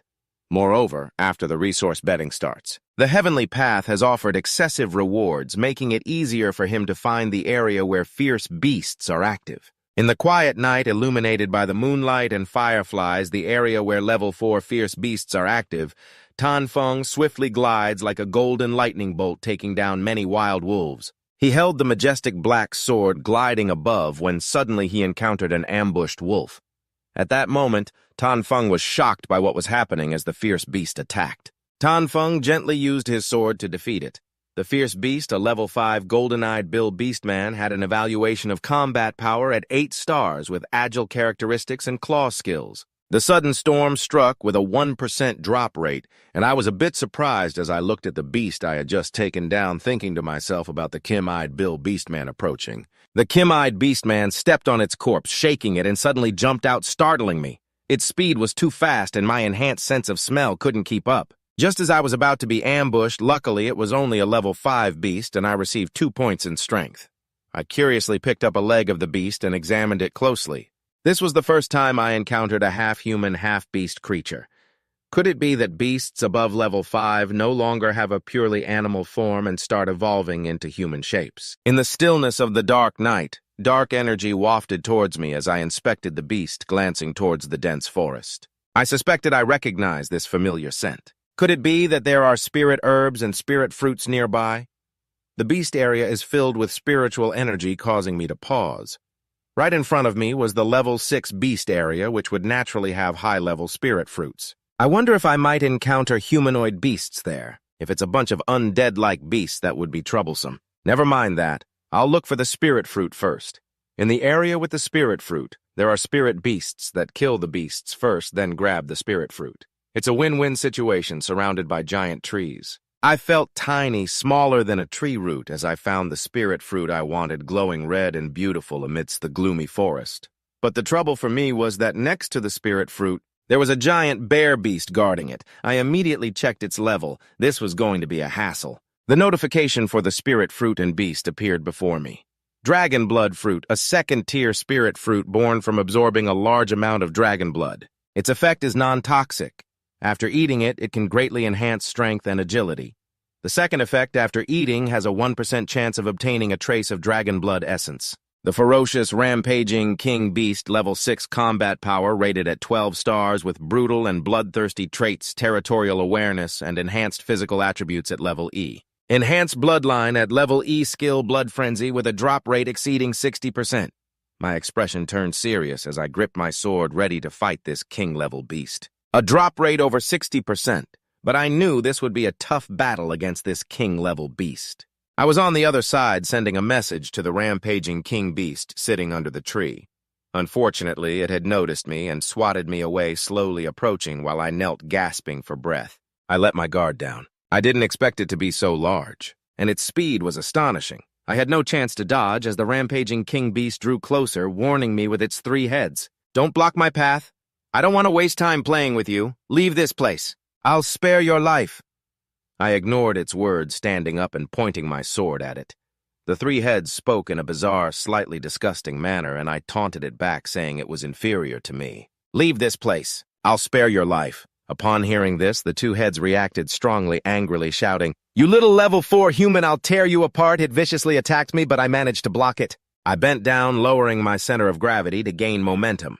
The rampaging king beast targeted my position, and immediately I sprang up, causing it to be confused as I leaped down with my blade aimed at it. It quickly reacted, forcing me to dodge its attack, and the 2nd head screamed, "Big brother, the 3rd one is dead." "The 3rd one is dead, that detestable human," the 1st head reacted angrily. Furious, it exuded dark energy, cursing, "Shut up." After a while of fighting, I assessed that its neck was much tougher than I had imagined. Even with all my strength, I could only chop off 1 head. Suddenly, the fierce king Hung Vuong emitted a golden light from his head, revealing an image of a golden dragon twisting in a frenzy that could last for 10 minutes. He quickly jumped up. Then he guessed it was the dragon's roar, but its power was weak, likely due to being near the dragon's blood for too long, so it also let out a shout indicating its next intention. "Humanity, you have completely angered me now. I want you dead!" Tan Fong struggled to muster all his strength and struck at it, thinking that in this frenzied state the fierce king Hung Vuong's defense would be even stronger. Yet it couldn't be harmed in the slightest. It was no less formidable as it swung its hand at him. Tan Fong felt panic. This was bad. He couldn't avoid it. In the eyes of the fierce king Hung Vuong, his face twisted as he shouted, "Human, you are too arrogant. You think you can challenge a level 6 with your little bit of cleverness?" It brought its huge, drooling mouth close to him, wanting to show him the consequences of angering it. Immediately, Tan Fong seriously swung his hand, unleashing a bright red flame, reminding his Blood Wolf battle blade that it gained fire damage, boosting its power by 10. Before it could react, it was caught off guard and was brutally defeated, lying helplessly on the ground. He breathed a sigh of relief, realizing the Blood Wolf battle blade had been enhanced with fire damage. Finally, he broke through its defense. This battle was indeed tough. He relaxed, sheathed his weapon, and approached it while saying, "Level 6 beasts are much harder to deal with than mutated fierce beasts. I almost died here, but this time I should be able to gain a decent talent." Suddenly, Tan Fong paused, sensing something was off, wondering, "Wait, why hasn't the Heavenly Tao notified me that I've killed the fierce king?" The fierce king, Hung Vuong, had something in mind to attack him. He realized that unless he was quick to dodge the sneak attack, it was clear that the fierce king Hung Vuong was still not dead. After finishing off that monster with a punch, the system appeared announcing that he had successfully killed the level 6 fierce king Hung Vuong and received 500 energy points. "You are the first to kill a level 6 beast, receiving 2 prestige points. Your accumulated prestige points have reached 6 for killing the fierce king Hung Vuong. Successfully defeating a level 6 beast grants you a bronze treasure. The bronze treasure has a 98% chance of yielding a Tier 2 item and a 2% chance for a Tier 3 item." He then turned back to stare at the beasts. I chopped off its head and it still lived. Killing a level 6 beast really opened my eyes, but it also served as a warning that fierce beasts in the 6th world get significantly stronger with each level. Not even for a moment can I let my guard down. The system continued to announce after his achievements, successfully opening the bronze treasure and receiving a Tier 2 item. The armor of the fierce king with a defense boost of 25 against fire damage and 100% against cold. After resolving everything, he ran his fingers through his hair happily and said, "A defense boost of 25 plus attributes against cold and fire. This must be an extraordinary Tier 2 item." The ring suddenly glowed and he stroked his chin, looking at the notifications that appeared successfully, drawing out a talent of level E, enhancing his bloodline. Awakening the bloodline enhances strength, speed, and defense by 30%. A reminder that having the bloodline enhancement talent makes it easier to merge with the divine demon blood. The easier it is to awaken the bloodline talent, the easier it is to merge with the divine demon blood, no wonder. The fierce king Hung Vuong wanted to guard the dragon's blood, and even when I appeared, it didn't want to fight. If I had such a treasure, it would surely keep a close watch, never letting it out of sight. He thought of the image of a plant, and suddenly felt a sharp pain in his chest, clutching it and groaning in agony. A voice from the dragon echoed in his head, sounding as weak as an ant on the ground. Let me think about whether to swallow you whole or roast you into a delicacy like humans do. It wrapped its tail tightly around him, threatening him with its strength. He cried out in pain. Ah! It continued. Or should I just crush you like this? He fearfully recalled that just a moment ago he had only eaten one dragon's blood fruit. He fearfully recalled that he had only eaten one blood fruit earlier. All of this is just an illusion, and he bit down hard on its tail to confirm his thoughts, wanting to make me a prisoner of this illusion, unable to escape. The dragon in pain cried out, Hey, wait, you crazy fool, I am the true dragon. The true dragon. Do you know how I can teach you the secrets of the true dragon, the long chi sword energy, the dragon chant? Long E, stop eating already, He thought to himself, who cares about you? Is it the true dragon? I will definitely eat you clean after escaping this illusion. He held his stomach and sighed in relief. No wonder it's the spirit fruit of the second stage. The system keeps showing up. Eating the dragon's blood fruit has enhanced your blood, and you gain 5 points in strength, 5 points in agility, and 5 points in physique. You have awakened a trace of dragon blood, physical power, plus 7 agility, plus 6 physique, plus 8. Reminder, your blood has been enhanced by the dragon blood fruit. 0.1% of your blood transforms into true dragon blood. Then he happily looked at his profile: level 4, 190 out of 200 class judge, level 10 out of 100 reputation 6. Strength 115 plus 7 enhanced strength level D. Agility 121 enhanced speed level D. Physique 122 enhanced physique level E. Poison resistance plus 100% mental power 129 enhanced thought level D. Enhanced vision level E, enhanced smell level F, elemental talent, fire control level D, bloodline enhancement level E, innate talent, endless life force level SS. Combat power rating, 11 stars, maximum free attributes 5.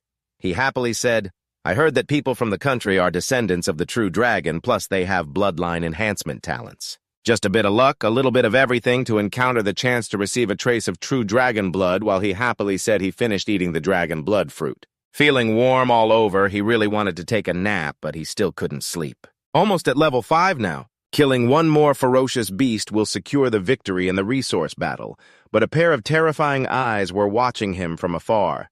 He searched the announcement board to see how the others were doing.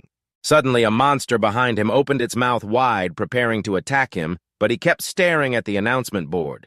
Liu Hyundai was about to reach level 4. We are just one step away from victory. Not good, Edward. From the opposing team just killed a level 4 ferocious beast, gaining a lot of experience points. So what's his progress now? Somewhere far away, the main character, Baron Edward, proudly said, This Baron has reached level 4, 520 out of 200. Before dawn, I will reach level 5. Just wait for the glory to descend. The people around cheered, Lord Edward is great. You truly are the strongest man in the world. A girl praised Lord Edward. I just checked the progress of the strongest one from the newbie village Long Kwok. He is still at level 3, and you have already left that Liu Hien behind. The people next to him echoed, I'm so excited this time those weaklings from Long Kwok will definitely have to kneel down and cry, ha ha ha ha. The system displayed newbie village number 911 newbie Lam Fong as the first to reach level 5. Newbie village number 911 wins the resource battle this time. He was surprised and couldn't help but exclaim, What? Everyone fell silent and looked as the scene shifted towards Loi Jiak and Liu Yingyan, seeing the announcement congratulating newbie village number 911. All members received a reward of 20 free attribute points.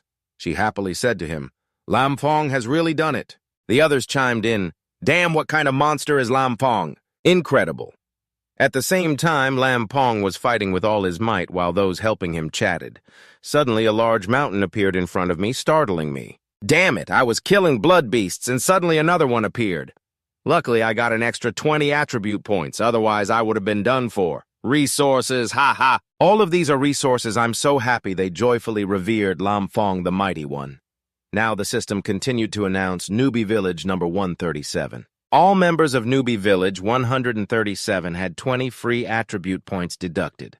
Newbie Village number 137's resources were halved. At this moment, those who had just praised him, all members of Newbie Village 137 had 20 points of free attributes deducted. All resources in Newbie Village 137 were halved, and those who had just praised him were now silent. Edward changed his attitude, cursing the one cursed by God who could not die whole. It was all because of that damn bloodsucker Edward. He angrily shouted, cursing the foolish ones, "You fools, remember your names! I will drain all your blood and send you to meet Satan!" They not only didn't listen, but also teamed up to attack him. This filthy bloodsucker threatened us. "Let's join forces to eliminate him, kill the bloodsucker." The scene shifted to Tan Pong, and information was continuously updated on his side. "Congratulations, Lam Fong. Leading Newbie Village 911 to victory in the betting match, he received 3 prestige points. Congratulations to Lam Fong for receiving a reward of 50 attribute points, receiving the reward of Silver Bao Duong. Despite the danger being close, he remained calm, using his weapon to pierce through the monster without even turning around. He handled it effortlessly and added, "Thank you so much for the experience points that helped me complete my final strike and reach level 4. Once I reach level 5, I'll extract you and make full use of you." Then he smiled successfully, claiming all his loot. He received 2 strength attribute points. The system reported another piece of news regarding Lam Pong. "Great Elder Lam Fong, I just obtained a Resource Extreme Command token. I want to use this token in exchange for a level 1 Spirit Steel Sword." He looked at his loot, smiled, and said that a level 1 weapon in exchange for the Resource Extreme Command token was a deal he couldn't refuse. Moreover, after obtaining the Resource Extreme Command token, the initiative would be in his hands, and he wouldn't have to rush to hunt high-level beasts like this again. Tan Fong chose to agree to the trade, and the system announced. The Resource Extreme Command token only appears once in each Newbie Village, and only the highest-ranking individual from the 4 villages has the right to activate and use it after the token is activated.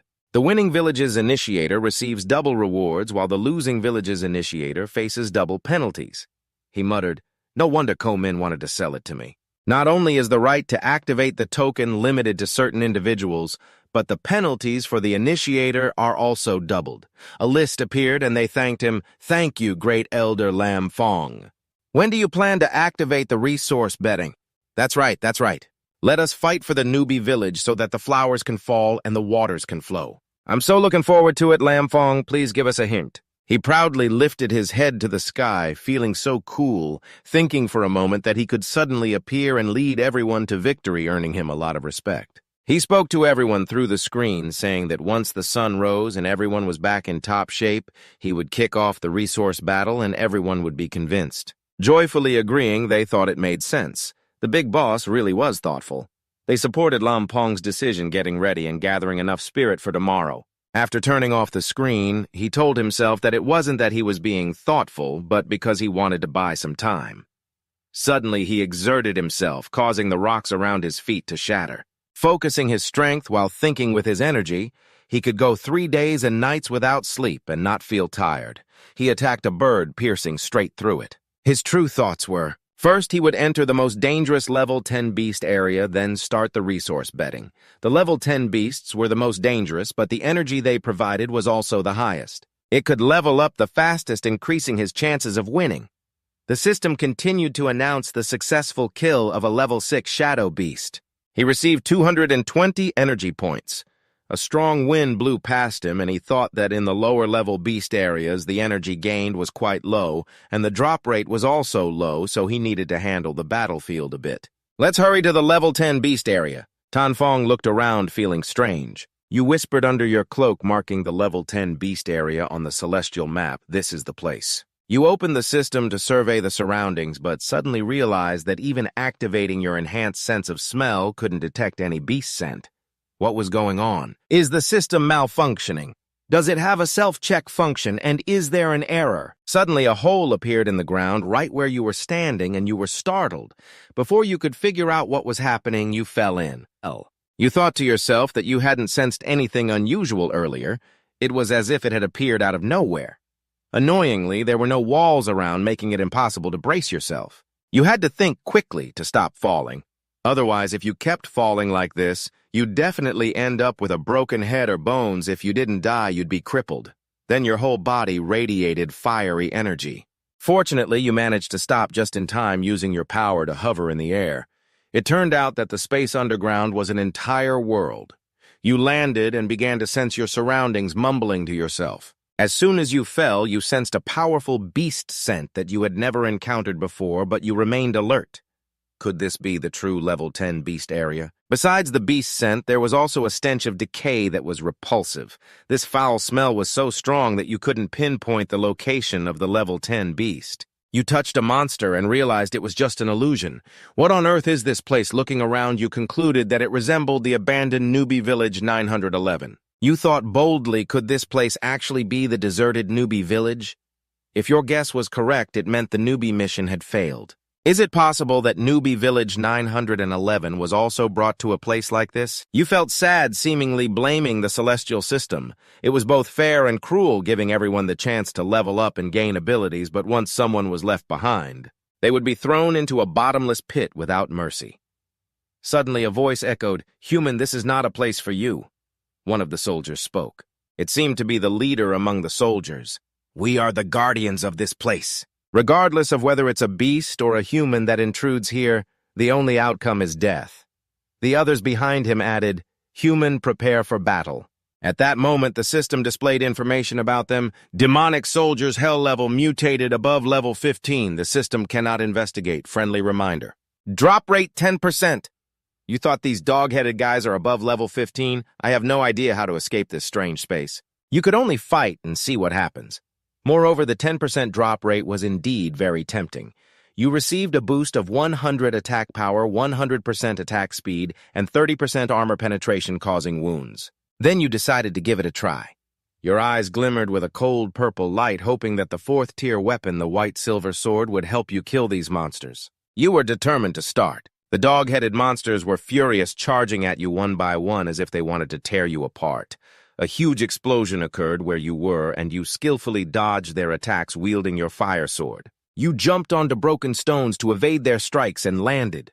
Suddenly, a large sword stabbed straight at you, but fortunately you were quick-witted and dodged that move. You thought, did they underestimate me so much that they only sent one person to face me? The system kept notifying you to use your abilities. Activate Divine Blessing to enhance strength. Activate Divine Talent to enhance speed. Activate Divine Talent to enhance physique. Using your divine talent to control the flames, you struggled to dodge their attacks. "I'll show you the consequences of underestimating me," you shouted angrily, charging at them. The others stood back uncertain, asking, "Boss, do you really not need our help?" They felt that this human was not simple. "Don't worry with someone like him, at least the boss can take down 10 of them," one said, but it seemed the boss was struggling. Another remarked, "Can't you see the boss is just toying with that human?" He pointed at the fight before them where the human was playing with the monsters. "It just feels like this human isn't simple. Don't worry, someone like him could at least take down 10 of them, but it seems like he's really trying hard." Another guy said, "Can't you see he's the big boss?" He pointed at the battle in front of them, mocking the humans. Watching the guy fighting my cousin remarked that he was intentionally throwing off his attacks to expose his weaknesses, leading him to believe he had the upper hand. Then he crushed him. And at that moment he realized he had been trampled underfoot, startled to find that in that fleeting moment he had slashed through him. But he had vanished, and I realized I was now beneath him. He arrogantly stepped on me, saying, "You have some skill, but this game ends here." "I don't have much time left. Those watching are too slow, aren't they? Ha ha, do you need us to help you?" He raised his sword to stab me, but in an instant he was pierced through by a blade, blood gushing out as the system announced the successful kill of a mutated hellhound soldier. You receive 15 points. You are the first to kill a mutated hellhound soldier and have earned 2 prestige points.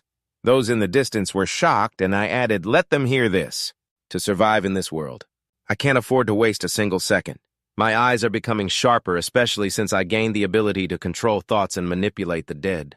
The system updated infinitely successfully extracting. You have gained a D-level talent, the ability to manipulate darkness and awaken the Hellfire talent. You have leveled up to a level 2 judge after successfully killing the Hellhound soldier. Picking up the shard of the dark seal, my hand touched the fragment of the seal. Tan Fong gasped for breath, having trained tirelessly on how to manipulate weapons, looking at the shard in my hand. Tan Fong moved like lightning, his hands and feet dancing, weaving through the trees in the forest, then leaping up and down, looking like a monkey just learning to swing from branches. He kept repeating those movements over and over. He murmured, "From the left, from the right, from above, from below," recalling the grueling training he had endured with wounds both large and small. He concluded, "After countless repetitions, I finally grasped a bit with a gleam of deadly intent in my eyes." Tan Fong smirked at those dogs and said, "The skill of killing without a trace." The hellhound soldiers were furious at his boastful words. One of the hound soldiers bared its sharp teeth and shouted, "Damn it, kid, kill him quickly!" Another calmer spoke up to advise against it. "It's not time yet." Then they began to push each other. "I just got my nails done yesterday. I don't want to fight much." "You go." The hound soldier, who had just been given a noble task, shirked. "Why should I go? You're number 2. You should go." The other two acted as if they were being polite, missing a great opportunity to hone their skills. "You should go. You're smaller." Watching them push and argue, Tan Fong felt a headache coming on. Suddenly he realized something was off. His comrades had been killed, yet they acted as if nothing had happened. "Could it be that I haven't killed it yet?" Tan Fong glanced behind him, doubting his thoughts. "But the heavenly path announced I killed it successfully." At that moment, a deep voice echoed, "Human, are you looking for me?" Right after that, the leader of the hellhound soldiers appeared like a ghost behind Tan Fong, causing his heart to skip a beat. It opened its mouth wide, filled with sharp teeth, and right in there was an energy ball that was growing larger. Once the ball reached a certain size, the leader of the hound soldiers shot out a powerful explosive blast. Tan Fong nimbly dodged to the side just as he landed on a nearby open patch of ground. A loud explosion rang out precisely where he had stood before. Tan Fong quickly regained his composure, gripping his sword tightly, his body automatically entering a battle-ready stance. The hellhound soldiers gradually approached their leader, mocking him that his vigilance was getting worse by the day. The leader tilted his head to stretch his neck and replied that it had been a long time since he had seen a human, feeling a bit complacent as he faced Tan Fong, who was bewildered and exclaimed, "No way!" Clearly, the hellhound leader pointed directly at Tan Fong and exposed his secret. "You've received the notice that you successfully killed me according to the heavenly Tao. But I don't understand why I'm still alive, right?" It sounded like he knew everything. Surely the true side-eye could tell you our names listening to those words. The hellhound soldier's certainty made Tan Fong pale with shock. He thought to himself that he knew about the true side-eye, ignoring Tan Fong's ugly expression.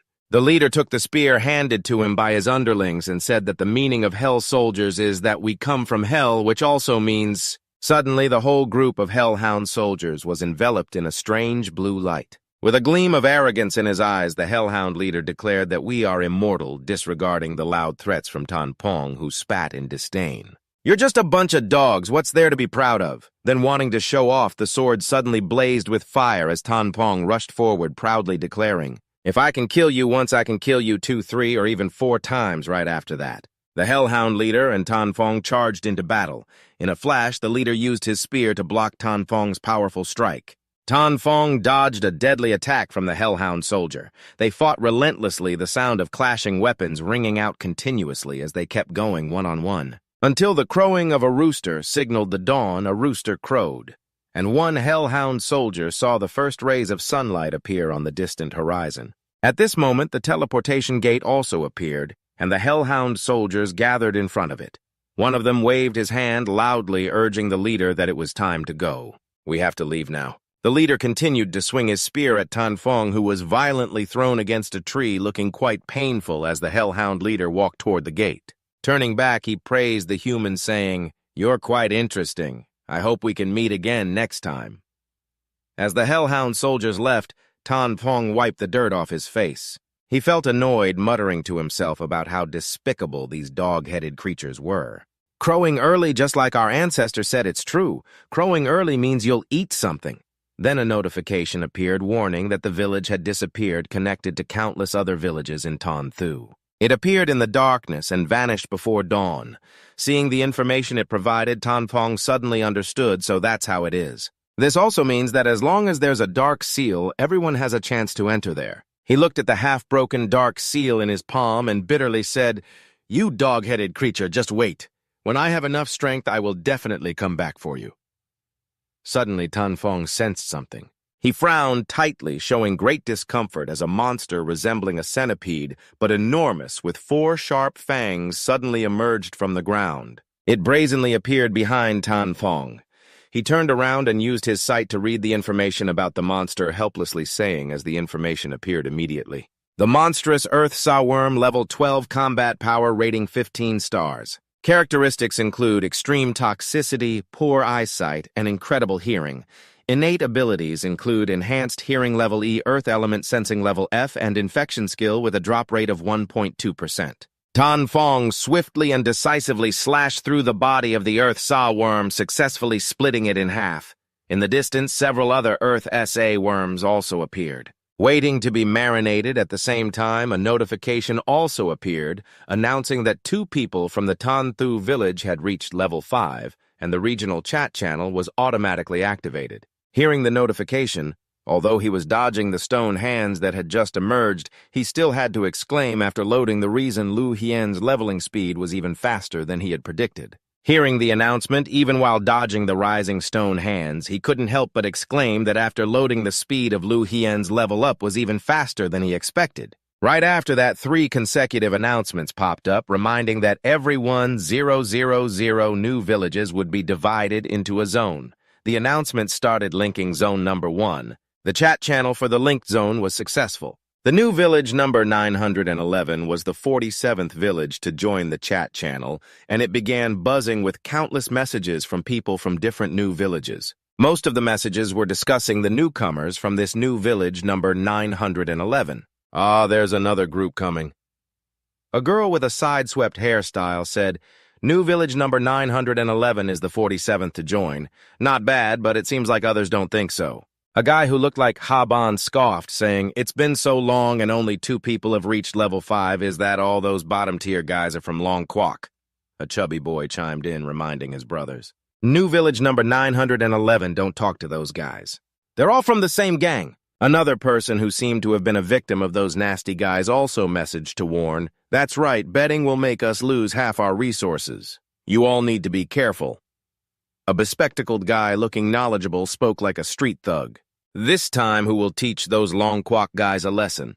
A guy wearing a turban replied to the question, "As Amia Khan said, the sacred mission to defeat the Long Kwok guys is entrusted to our village 446. Another big guy expressed his agreement, supporting the idea of taking down the Long Kwok guys so they couldn't stand in this world of slaughter. The long-haired guys seemed to be laughing while messaging the group, "Ha ha ha, let's show these arrogant guys." A guy with a flat face who didn't seem to be from any village confidently declared, "Amia Khan just needs 2,000 more points to level up to level 8. The Long Kwok guys are definitely going to lose." After a series of messages expressing hostility, they finally saw a message from the opposing side, "You guys are really shameless," according to the guy in the turban. 2 announcements followed. A guy with a flat face who doesn't even know where he's from confidently declares that Amia Khan is just 2,000 points away from reaching level 8. The people of Long Kwok must be feeling defeated after a series of messages showing their hostility, only to finally see a message from the opposing side. "You guys are truly shameless," as stated by the guy in the turban in his 2 announcements. The Tan Thu Village 446 has activated the resource betting enforcement order, while Tan Thu Village 991 has initiated the resource betting with the first level 8 powerhouse. They will win this betting match. At this moment, somewhere else, Tan Fong just swung his sword, splitting the last stone statue, and the system notifications kept popping up, receiving 800 energy points after reaching a certain threshold. An important notification appeared announcing that Tan Fong from Tan Thu Village 911 has reached level 8, first winning this resource betting match. Tan Fong scratched his ear, appearing indifferent, but inside he felt smug, looking down on a bunch of people who thought they were better than him. He was only 1 step away from level 8, yet they dared to challenge him. At the same time, a notification rang out in Tan Thu Village 911, enveloping all the villagers here. They were surrounded by a powerful green aura. A crew-cut guy looked down at his body and asked what had just happened, while a beak-nosed guy was just as confused about what was going on. He replied, "I don't know." And another young man with dark circles stared at his hands and said, "Tan Fong has won." A long-haired girl questioned, "But didn't the resource betting just start?" Someone chimed in, "That's right, Tan Fong has won."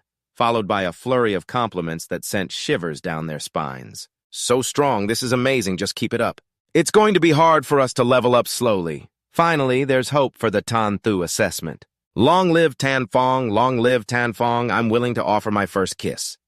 Meanwhile, in Tan Thu Village, 446, the defeat notification also rang out. Notification: Tan Thu Village 446 has failed the resource betting. The announcement from Tan Thu Village 446 hit like a bolt from the blue, leaving the residents here devastated, voicing their complaints. What's going on? We just started the battle, so why is it ending already? No way. How could we lose to those Long Nation people? Lord Amir Khan has lost half of his resources. Many of us won't be able to pass the Tan Thu assessment. Amir Khan is clearly furious. He gritted his teeth, unable to utter a word, blaming those damned Long Nation people. We can't let them continue to act so arrogantly. We must take revenge, saying that Amir Khan pulled up the announcement board as if he had another plan. Amir Khan analyzed that of course we should reach out to our allies in the area for assistance. They hate the Long Nation people just as much as we do and will definitely help us. Accordingly, an announcement from Amir Khan appeared on the regional channel stating, "The allies from Village 911 used dirty tricks to win this bet and their resources have doubled. Their attributes have also increased. They are getting stronger and the threat to us will grow. If we let them continue to expand, we definitely won't be able to live well. We ask for your help to defeat Village Tan Thu 911, where a priestess is floating in mid-air surrounded by magical blue light. Below the priestess, 4 men are sitting examining that extraordinary announcement. One of them spoke up asking, the speed at which those Long Nation people level up is incredible. Isn't it also an S-level talent? One guy injured in the chest clasped his hands together looking at the saintess with a humble expression. Then he flattered, an S-level talent is a blessing bestowed upon us by the Father. How could an ordinary Long Nation person be favored by the divine? The Great Father only cares for his servants. The saintess said nothing, just smiled and listened. Meanwhile, in another Tan Thu village, a blessed man was carrying a child on his shoulder walking through the snow and cold wind. The child saw the announcement Amir Khan posted and laughed joyfully, saying, "Ha ha ha, that old man Amir Khan loves to put on a show got defeated by the Long Nation." The blessed man smiled and replied, "Those Long Nation people, huh? No wonder," he added, pulling a massive crocodile-like monster behind him, leaving a bloody trail on the pure white snow with one hand while holding a nail in the other. "Just now I heard you talking. I used to know some Long Nation people. They really are unbeatable. I hope to meet them in the grand world." In another Tan Thu village, which seemed cozier, a long-haired man was staring at the screen, reading the announcement, then asked the one busy fighting the monster, "Hey, did someone submit a challenge to Village Tan Thu 911? The guy named James turned his head to reply, "Miyamoto from Village 5 is an A-level space ninja talent and the first in Area 1 to reach level 8. He continued stating his intention. He must be very afraid of the Long Nation surpassing him. Let him scout the strength of the Long Nation people first." The other guy agreed. Just after a short time, the news of Village Tan Thu 911's victory and Amir Khan's kill request stirred everything up again, making it annoyingly lively. These people are truly envious, not wanting our Long Nation to live well. These bastards' Long Nation will not be extinguished. Why hasn't the great elder Tan Phong shown up yet? Using the traditional magical power of our Long Nation, we will crush them. Others shouldn't meddle in this matter. They just want to eavesdrop, climbing up to call their buddies, selling sunflower seeds, drinks, and folding chairs to watch the great elder Tan Phong teach them how to be human. However, the main character in this story, just wanting to eavesdrop, they climbed up, calling their buddies to sell sunflower seeds, drinks, and folding chairs to watch Tan Phong teach them how to be human. However, the main character in this story. Right now, he was struggling to carry the head of a giant earthworm, tiredly saying Tan Phong is about to die from the heat. It turned out the sun here was too harsh, so Tan Phong had to use the giant earthworm's body to shield himself from the sun. He grumbled, hoping to unlock a water-type talent, or an ice-type talent. Otherwise, he couldn't stay here. Suddenly, a box appeared before him, and from it flew out a shining command card along with an information panel explaining this item. Sea-level mission order activated. This command card allows you to receive a sea-level mission with no time limit for completion. Completing it can yield very rich rewards along with a shadowy golden treasure. Tan Phong carefully considered based on the provided information. Only the top tier of Tan-Thu assessments had the golden treasure. But completing this sea-level mission could get him an even higher-level shadowy golden treasure. It seemed this mission would be quite challenging. After that, he looked at the command card in his hand and decided that since there was no time limit, he might as well activate it now.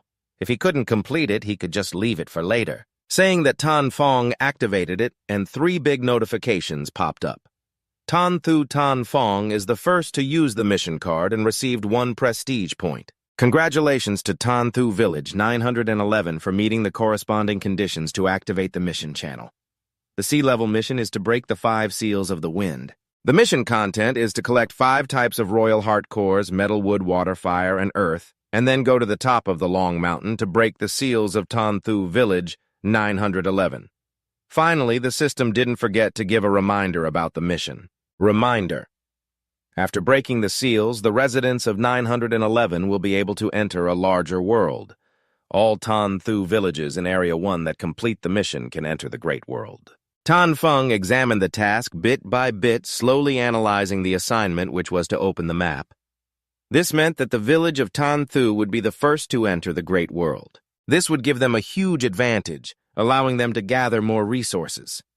He checked the reminders for the task and 2 notification boards appeared. According to Tan Feng's hand gestures, the task reminded him to go to the central plains of Lilac-san to kill the fierce Beast King and obtain the Earth King's core. The coordinates for the Lilac Prairie were 398,872.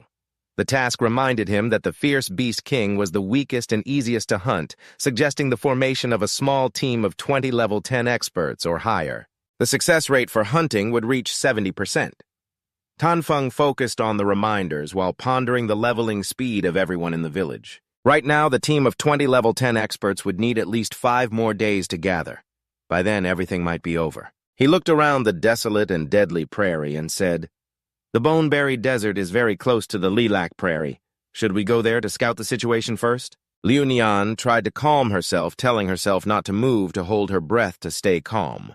She was currently trembling, hiding behind a large rock. She bit her lip tightly to avoid making any noise. Behind her was a giant elephant-like monster wielding a large axe, searching around. The beast bellowed, "Where are you? Human flesh." The creaking sound of the axe echoed as the elephant monster mumbled about delicious human flesh, a scent wafting into its nostrils that made it pause. It charged toward the rock where Liu Nian was hiding, roaring, "I've found you." Liu Nian's heart sank as the monster raised its axe, its mouth wide open toward her. In fear, she screamed hopelessly. No, Tan Feng had seen this scene. This monster was a fierce beast. A level 12 fierce beast king rated with a combat power of 15 stars. Its brutal and bloodthirsty traits, along with its innate physical enhancement skill at level E, had an unclear drop rate of 1.2%. A flash of lightning pierced through the fierce beast king. Just as it swung the axe down at Liu Nian, Tan Feng managed to teleport her away in time. Liu Nian opened her eyes wide in surprise, looking at him, and breathlessly exclaimed, "Tan Feng!" Tan Feng, both worried and angry, asked, "Why did you come to the level 10 beast area alone?" Liu Nian still hadn't regained her composure as she stared at the fierce beast king's corpse that had fallen heavily to the ground. But she stammered, asking why he was here. Tan Feng guessed she wasn't here alone, so he inquired about her teammates. Liu Ningyan's face paled as she could only tremble and utter 2 words, "teammates." The horrific image of her teammates being devoured by the monstrous beast flashed in her mind. This statue crushed every piece of her, leaving her in shock. Liu Ningyan hugged her trembling body, tears of pity and self-reproach streaming from the corners of her eyes. She sobbed, recounting how they were captured and then killed, eaten so terrifying blood everywhere. Tan Feng sighed at her lonely figure, realizing that the strong devour the weak is the basic rule of this world. It was time, yet she still couldn't get used to it. Liu Ningyan grasped Tan Feng's hand, pleading, "Please, Tan Feng, can you save them? They've all been taken by those elephants," she said. "Those monsters said they would eat them tonight." Tan Feng realized they were a herd of mammoth beasts, which meant he had a chance. Tan Feng confirmed with Liu Ningyan, "I will save them. You leave this place first." "This isn't a place for you," Liu Ningyan said anxiously, "but there are too many monsters. I can help you." Tan Feng coldly replied, "Your rank is too low." "You can't help me," Liu Ningyan insisted. I know where they are. I can lead you. Tan Fong was a bit annoyed and refused. No need. I can find them myself. Liu Ningyan, reasoning, stammered. I could take the risk and suggest that since they like eating humans, I could be bait. Tan Fong looked at her suspiciously and asked, Aren't you scared? Liu Ningyan replied, But I am their teammate. Saving them is my responsibility. I can't just rely on you because you're strong. Liu Ningyan placed her hand on her chest. Her big eyes filled with determination as she said to Tan Fong, Let me contribute a little strength. After thinking for a moment, he decided to agree to let her follow him secretly, pleased that she wasn't completely useless. In the level 10 beast area on a vast and breezy prairie, the sound of drums and gongs rises up as two spirit snakes joyfully dance together. Loi Jiak and the remaining teammates are tied to a big tree, feeling extremely unstable due to fear as a herd of mammoth elephants surrounds them while the two spirit snakes happily sing together. They are joyfully gathering around the fire for the festival, with Loi Jiak eyeing the flames hungrily as two elephants have been sent out to hunt during the feast. One angrily exclaimed, Damn it, with 6 humans, how could there be enough food? By the time it's our turn, I bet there won't even be leftover rice or soup. The remaining one tried to console him. If it weren't for these humans stumbling into the teleportation array, we wouldn't even get to eat that meat. The annoyed one complained, blaming the little guy for saying to go catch the escaping humans.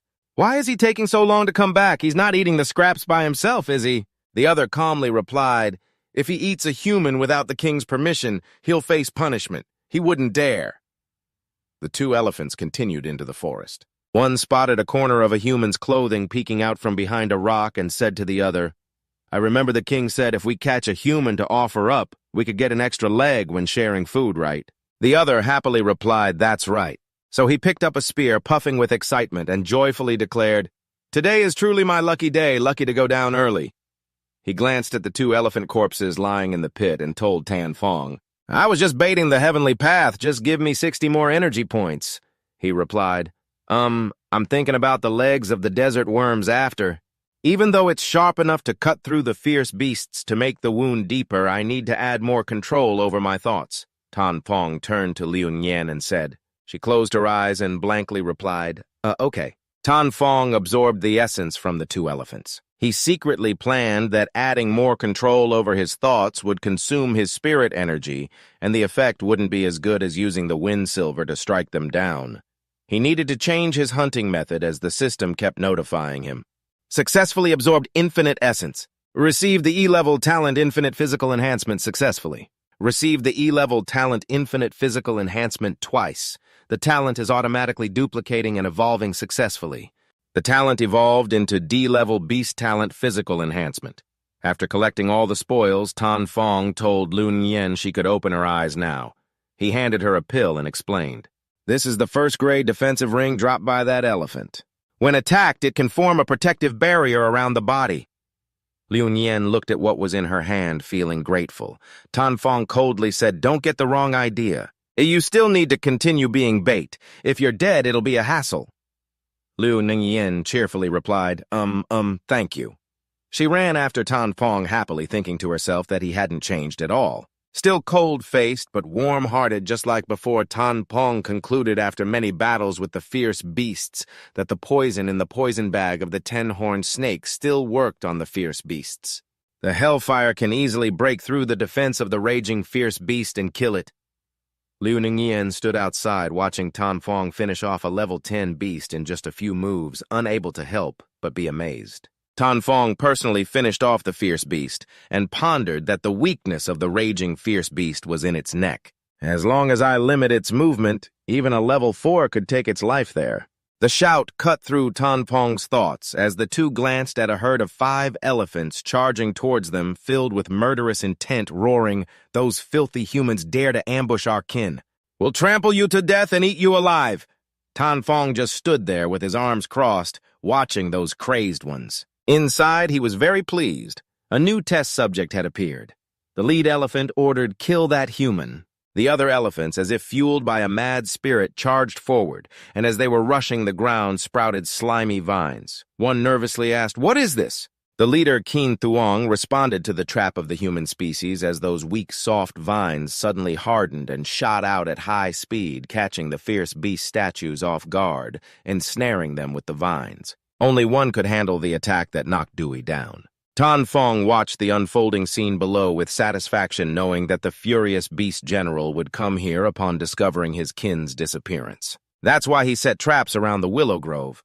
However, despite Tan Fong's perspective on the bloody scene below, he still felt a bit of fear as he looked at the disdainful beast statues. Now that they have arrived, let all become tools for my ascension. The system announced that killing 5 fierce beast statues of level 12 earned him 610 energy points, leaving only 1 fierce beast statue alive. Excitement surged within Tan Fong as he easily broke the spines of the desert creatures, which were harder than level 2 weapons. This was interesting.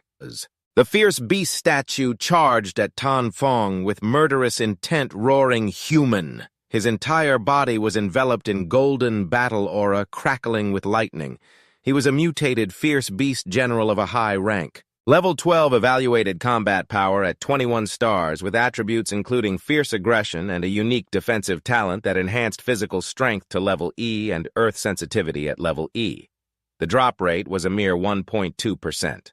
The fierce beast statue leaped high, aiming to cleave Tan Fong in half, but he remained calm, standing still and channeling his energy into his blade.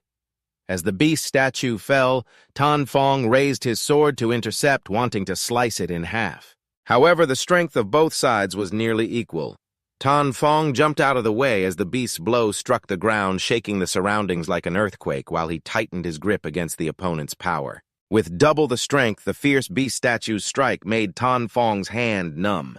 He swung his blade in a circular arc, cutting into the back of the monster. Tan Fong silently assessed the skin, which was quite tough, but not unbreakable.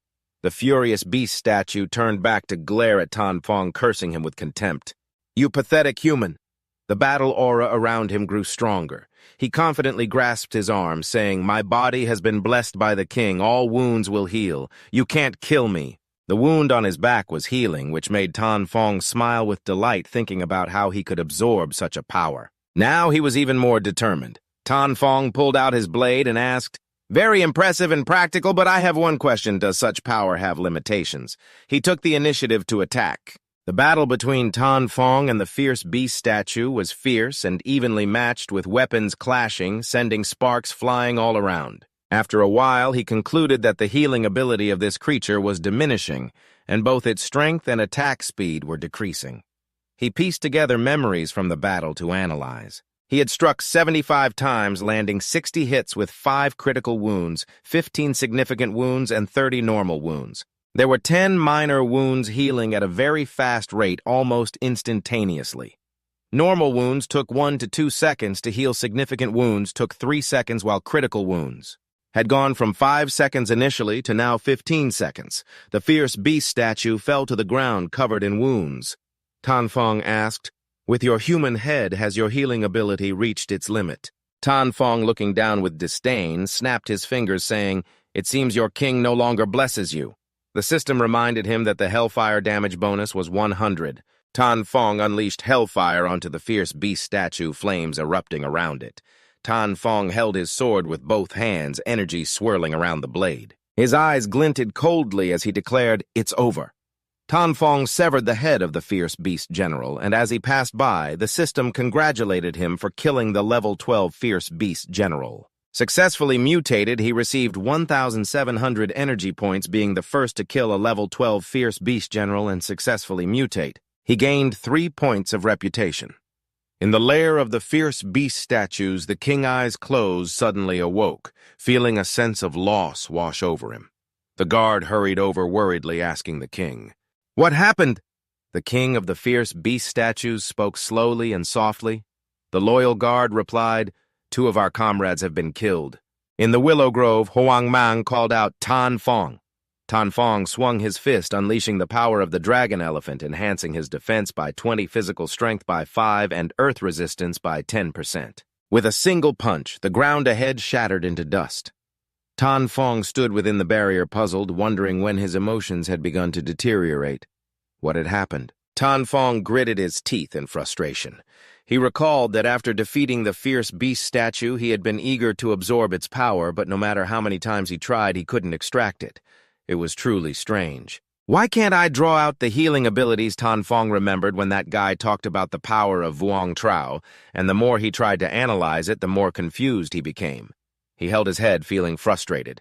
Liu Nguyen saw him silent, pacing back and forth, and her curiosity grew. After thinking for a moment, Tan Fong looked up and smiled. He slapped his hand on the table, excited. That's it. If I can't draw from my little brother, then let's find his king. Liu Nguyen looked at Tan Fong's changing expression, stunned for a moment. Then she hid behind a rock, peeking out. Looking ahead, there were two fierce Ma Tuong discussing something. They looked very tense. Liu Nguyen warned Tan Fong that there were at least 30 head elephant men here. Even though he was very strong, he would still get hurt, she suggested. Let's quietly rescue Loi Lao Dai and then go back to Thon Tan Thu through the teleportation gate. Those elephant men can't enter the teleportation gate. Tan Fong maintained his cold expression, a strange purple substance dripping onto the sword. The ring glowed and the blue energy wrapped around the sword. Tan Fong told Liu Nguyen, I'm afraid I have to disappoint you. Tan Fong led Liu Nguyen over to see the elephant men dancing around the fire. He said, look over there, guiding her to the right and then glancing back. Two elephants were guarding Loi Jiak and his tied-up teammates. Tan Fong analyzed the situation for Liu Nguyen. At first glance, it seemed very advantageous for them. They just needed to ambush the two elephants in the forest to secretly rescue her teammates. How convenient. But had she ever thought this might be a trap? Liu Nguyen gasped, exclaiming, What? She looked at the fierce Ma Tuong happily dancing around the fire. Tan Fong spoke up, analyzing, the reason there would be a team of fierce Ma Tuong chasing us is that the elephants sensed their 8 missing companions. This team probably has no news and will surely alert the Tuong Vuong after a while of observation. The fake party they set up is to lure our group into a trap. He continued to analyze. They deliberately left the area where Loi Rak was defending the weakest. Just like being immersed in music, Tan Fong concluded lightly, it's just a trap inviting us in. Liu Nguyen found this hard to believe, so she hesitated and countered, But they're just beasts, how could they? Tan Fong calmly explained, the higher the level of the beast, the higher their intelligence. Knowing how to use strategies is also something they can do. Underestimating them could lead to death without knowing why. After that, he quickly stood up and seriously advised, There will be a bloody battle here. You should stay away. Liu Nguyen panicked, stopping him. You can't go, this is a trap! He couldn't help but curve his lips slightly, feeling a bit amused. This is a trap made just for me. If I don't go, it would be a pity. Seeing him dive headfirst into the snare, Liu Nguyen immediately raised her hand, worriedly calling his name in her heart. While they were still busy performing to create a joyful atmosphere, suddenly a few members of the group saw Tan Fong charging in. One of the fierce Ma Tuong quickly reported to everyone, He's here. The others, hearing this, immediately turned hostile, filled with murderous intent. They whispered to each other like chanting a spell, He's here, he's here. I really want to eat him. The smell of humans. I can't believe he actually showed up. The despicable human, will the king kill him? After discussing, the group of fierce Ma Tuong instinctively stepped back. They formed 2 lines, opening a path for Tan Fong to advance toward the fierce Ma Tuong Vuong. As he walked, he silently counted in his heart a total of 67 fierce Ma Tuong and 3 fierce Ma Ho Tuong. Suddenly, a few fierce Ma Tuong spoke up, discussing, He killed the Ho Tuong. He looks so weak! How could he possibly kill our warrior? He must have used some despicable trick! Facing their scornful remarks, Tan Fong didn't feel like speaking up. He merely shot them a cold glance. Then he couldn't help but feel a surge of anger and thought to himself, Just because of you guys, you dare to speak ill of me. The fierce Ma Tuong, seeing this, broke out in a cold sweat, exclaiming, This human's aura is too strong. I really hate him. At that moment, he quietly counted in his heart a total of 67. The fierce beast warriors suddenly started discussing how he had killed the guardian. He looked so weak. How could he possibly kill our warrior? He must have used some underhanded trick. What a despicable person. In response to their mocking comments, Tan Fong remained silent. He merely cast a cold glance at them, feeling a surge of anger rising within. Just look at you all daring to speak ill of me. The beast warrior, seeing this, broke into a cold sweat and lamented, This human is really too fierce at that moment. The fierce beast Elephant King suddenly let out a couple of grunts to grab Tan Fong's attention. Then, with one arm around the beautiful mermaid, he let his other arm hang down and spoke arrogantly. "Finally, the humans have arrived." Hearing this, he replied somewhat politely, "I've heard of the Elephant King's reputation as the ruler of the grasslands for a long time. Meeting you today is indeed impressive," while secretly assessing him. He estimated that the combat power was only 6 stars higher than his own. Lower than he imagined, the Beast King should at least be like this humanoid elephant. The system's notification immediately appeared displaying the fierce beast Elephant King as a royal-level beast. Level 12, combat power rating 25 stars. Characteristics include bloodthirsty territorial consciousness and physical enhancement at level D. Control of the land at level D, skill unknown, drop rate is 100%. Hearing Tan Fong say this, the fierce beast Elephant King smiled widely and said, "Humans really know how to talk. You have killed 14 of my people, including one who was a trusted guardian of mine. The fierce beast clan has been humiliated like this. How should I deal with you?" Faced with his threatening question, Tan Fong was not afraid at all. He calmly expressed his thoughts. "The Elephant King is setting a trap to lure me in. I suspect it's not just about wanting my life," he admitted with a sigh. "Indeed, you are much stronger than those dead trash." The priest behind him was startled and called out to the king, but he ignored it and continued speaking. "I hold you in high regard." He pointed directly at Tan Fong and loudly commanded, "Submit to me." Hearing this, Tan Fong was extremely shocked and thought to himself, "What he seriously suggests that not only will he absolve you of your crimes, but he will also promote you to the guardian of the fierce beast clan, the spirit and food. You will have everything a woman should have.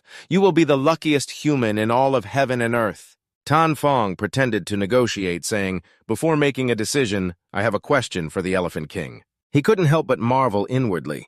Inviting a human to join the fierce beast clan showed that the intelligence of this Elephant King was indeed not low. The fierce beast Elephant King calmly replied, "Ask away." Tan Fong immediately voiced his curiosity. "I've heard that in the great world, powerful beings can ride clouds and winds, move mountains and fill seas, and even with a wave of their hand can destroy heaven and earth. Is this true or just talk?" Hearing this, the Elephant King couldn't help but be curious and asked, "Do you know about the great world?" The priest, a bit surprised, replied, "No, I know of a powerful human being." While he was speaking, the mermaid with orange hair suddenly smiled and exclaimed, "The idea of moving mountains and filling seas, destroying heaven and earth, is something only the heavenly path could achieve." The fierce beast Elephant King continued, "The grassland is the edge of the world. The great world you speak of does not exist." Tan Fong quickly crossed his arms and inwardly mocked him.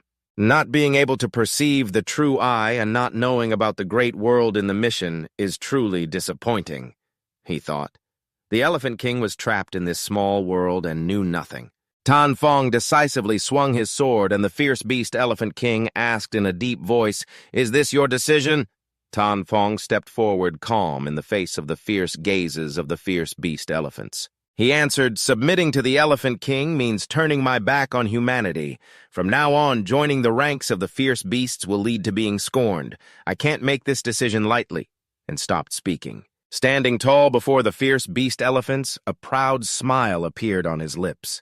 When he raised his sword, he coldly challenged, "Unless I win." Suddenly, a series of sounds echoed. Miyamoto stood solemnly staring intently at the virtual screen in front of him. Takeda beside him quickly turned to look as well, and on the screen, an elderly man appeared looking anxious. His voice was urgent. "Miyamoto-kun, I am Amir Khan from number 446. His eyes were glued to the screen. Miyamoto asked in a deep voice, "What's going on?" Amiya immediately explained, "I heard that in the new village number 911 there is a talented individual from the Dragon Kingdom at level C with an extremely fast leveling speed. Tomorrow he will definitely become a powerful being. Some strong villages in area number 1 want to recruit him. If the Dragon Kingdom takes the upper hand in the future, I'm afraid you all won't be able to live well in this brutal world. Some of the stronger villages in Zone 1 wanted to recruit him. If the Long Kingdom takes control, I fear that you all won't be able to live well in this brutal world." From the screen, Ami's voice continued to echo. "Of course I believe that with Miyamoto-kun's strength he can handle it." Before the old man could finish speaking, Miyamoto coldly swung his sword. With a single slash, the virtual screen instantly shattered. Then Miyamoto calmly stated, "This is the 5th person to use a forced communication device to contact me." While Miyamoto was pondering the item in his hand, Takehata, with a serious expression, spoke up. "I heard that Amiya Khan fought for resources and lost. Tan Fong has always wanted revenge on those guys, and they don't mean well." "I think we should be more cautious," someone beside him added. "Miyamoto-kun has an A-rank talent. Killing Tan Fong is as easy as squashing an ant." Miyamoto's face suddenly turned fierce after hearing those words. He crushed the item in his hand and coldly said, "No way, just like them." An emergency alert from the system rang out, announcing the activation of the forced communication betting order for the new player village number 911. Starting the resource betting competition, the content of this match. The new player village with a level 9 expert will win this competition. In another scene, the Beast Warrior King with his gigantic body and immense strength. He swung 2 scythes towards Tan Fong. He quickly dodged and then soared into the air, launching a sharp sword strike downwards. In that moment, he silently assessed. The energy armor was indeed very sturdy, but it didn't give him any extra time to think. The Beast Warrior King unexpectedly swung another strike, and Tan Fong, caught off guard, shouted in panic, "Oh no, if I can't injure the king, I won't be able to gauge its healing abilities." Just then, the Beast Warrior King unleashed a new move. A misty net enveloped Tan Fong, which was the Earth-type shield imprisoning all his movements. Taking advantage of that, the Beast Warrior King swung his scythe fiercely, sending Tan Fong flying far away. His body slammed hard against the rock, and a mouthful of blood spilled from Tan Fong's lips. He struggled to use his sword as a support to prop himself up. His other hand clutched his chest in pain. He helplessly thought, "The Earth-type shield I took from the Beast Guardian couldn't withstand a single blow from it." The Beast Warrior King, with a fierce demeanor and a gleaming scythe, pointed directly at him. His voice, full of authority, rang out. "You have an Earth-type talent that is very compatible with the Beast Clan. I will give you one last chance to think." Tan Fong coughed a few times, cursing under his breath. "Damn it, good thing I still have my trump card right now." From his hand, brilliant rays of light burst forth. Tan Fong smirked coldly and said, "If you want me to join, fine. You withdraw first, and then I'll roar, 'I am the king.'" Immediately, the ground erupted and massive stakes rose up to block the Beast Warrior King's path, catching him off guard. But then his face quickly filled with anger. "Humans don't know what's good for them." With a few powerful slashes, the large stakes were completely destroyed. The Beast Warrior King's eyes burned with rage as he roared, "Prepare to face my wrath." Feeling something unusual was about to happen, Tan Fong's expression suddenly changed. Before he could react, he was swept into a massive sand vortex. Even though Tan Fong noticed the anomaly and quickly tried to dodge, the flowing sand had already engulfed him. It wrapped around his limbs, extremely flexible and agile, pulling Tan Fong deeper and deeper. Not only that, but the flowing sand also formed large ropes to tighten around his neck. Despite this, he held himself back from panicking. The king's skill was indeed difficult to deal with. While thinking, Tan Fong gritted his teeth and resisted fiercely. Exhausted, he struggled to break free, shouting loudly, "Control the Earth system, harden." Just at that moment, the sharp sand vortex was about to pierce his eyes. As Tan Fong struggled, gritting his teeth in fierce resistance, he summoned every ounce of strength to break free, standing up and shouting to control the solidified earth just as the sharp sand spirals were about to pierce his eyes. Tan Fong was almost going crazy. "Come on, solidify!" Finally, that technique worked, hardening all the sand that was attacking him, saving him from the brink of death. The sand gradually shattered, breaking apart and being swept away by the wind. Tan Fong breathed a sigh of relief. That was close.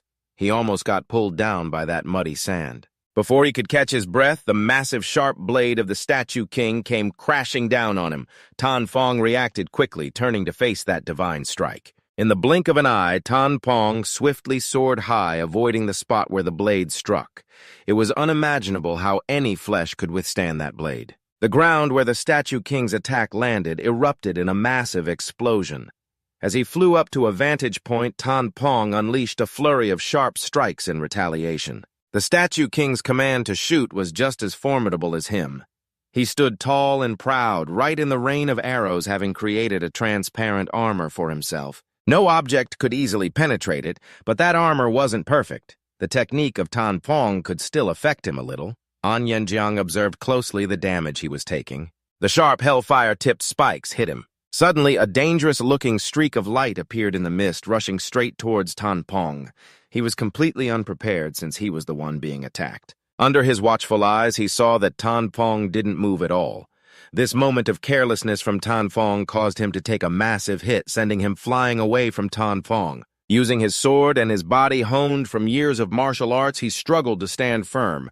The Statue King gripped both blades tightly, asking, "What technique is this? How naive to let your weaknesses show so easily to your opponent," he muttered. "You could really get hurt."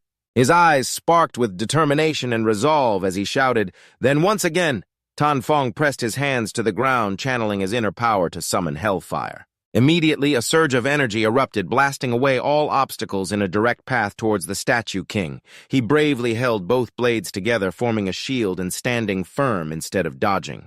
However, this time was completely different. The fierce blue flames truly burned through his protective layer, turning it to ash that floated away, leaving him unprotected. The Statue King realized he was in a precarious situation. His eyes widened in disbelief at what was happening at that moment. A notification appeared reminding him that the target was taking damage from hellfire. Those flames not only burned, but also tore through flesh and skin, creating a horrific scene. Tan Pong furrowed his brow tightly. Finally, he broke through its defenses. Its healing speed was slower than that of the fierce demon general. Could it be due to the hellfire?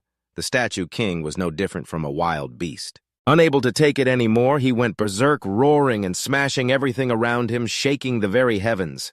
However, he was still considered a formidable leader. For what purpose in this life-and-death moment he was being foolish? The Statue King carved out a massive stone block, lifting it high to use as leverage. Without hesitation, he exerted all his strength to hurl the gigantic stone. It was aimed straight at Tan Pong, who was expected to take a clean hit.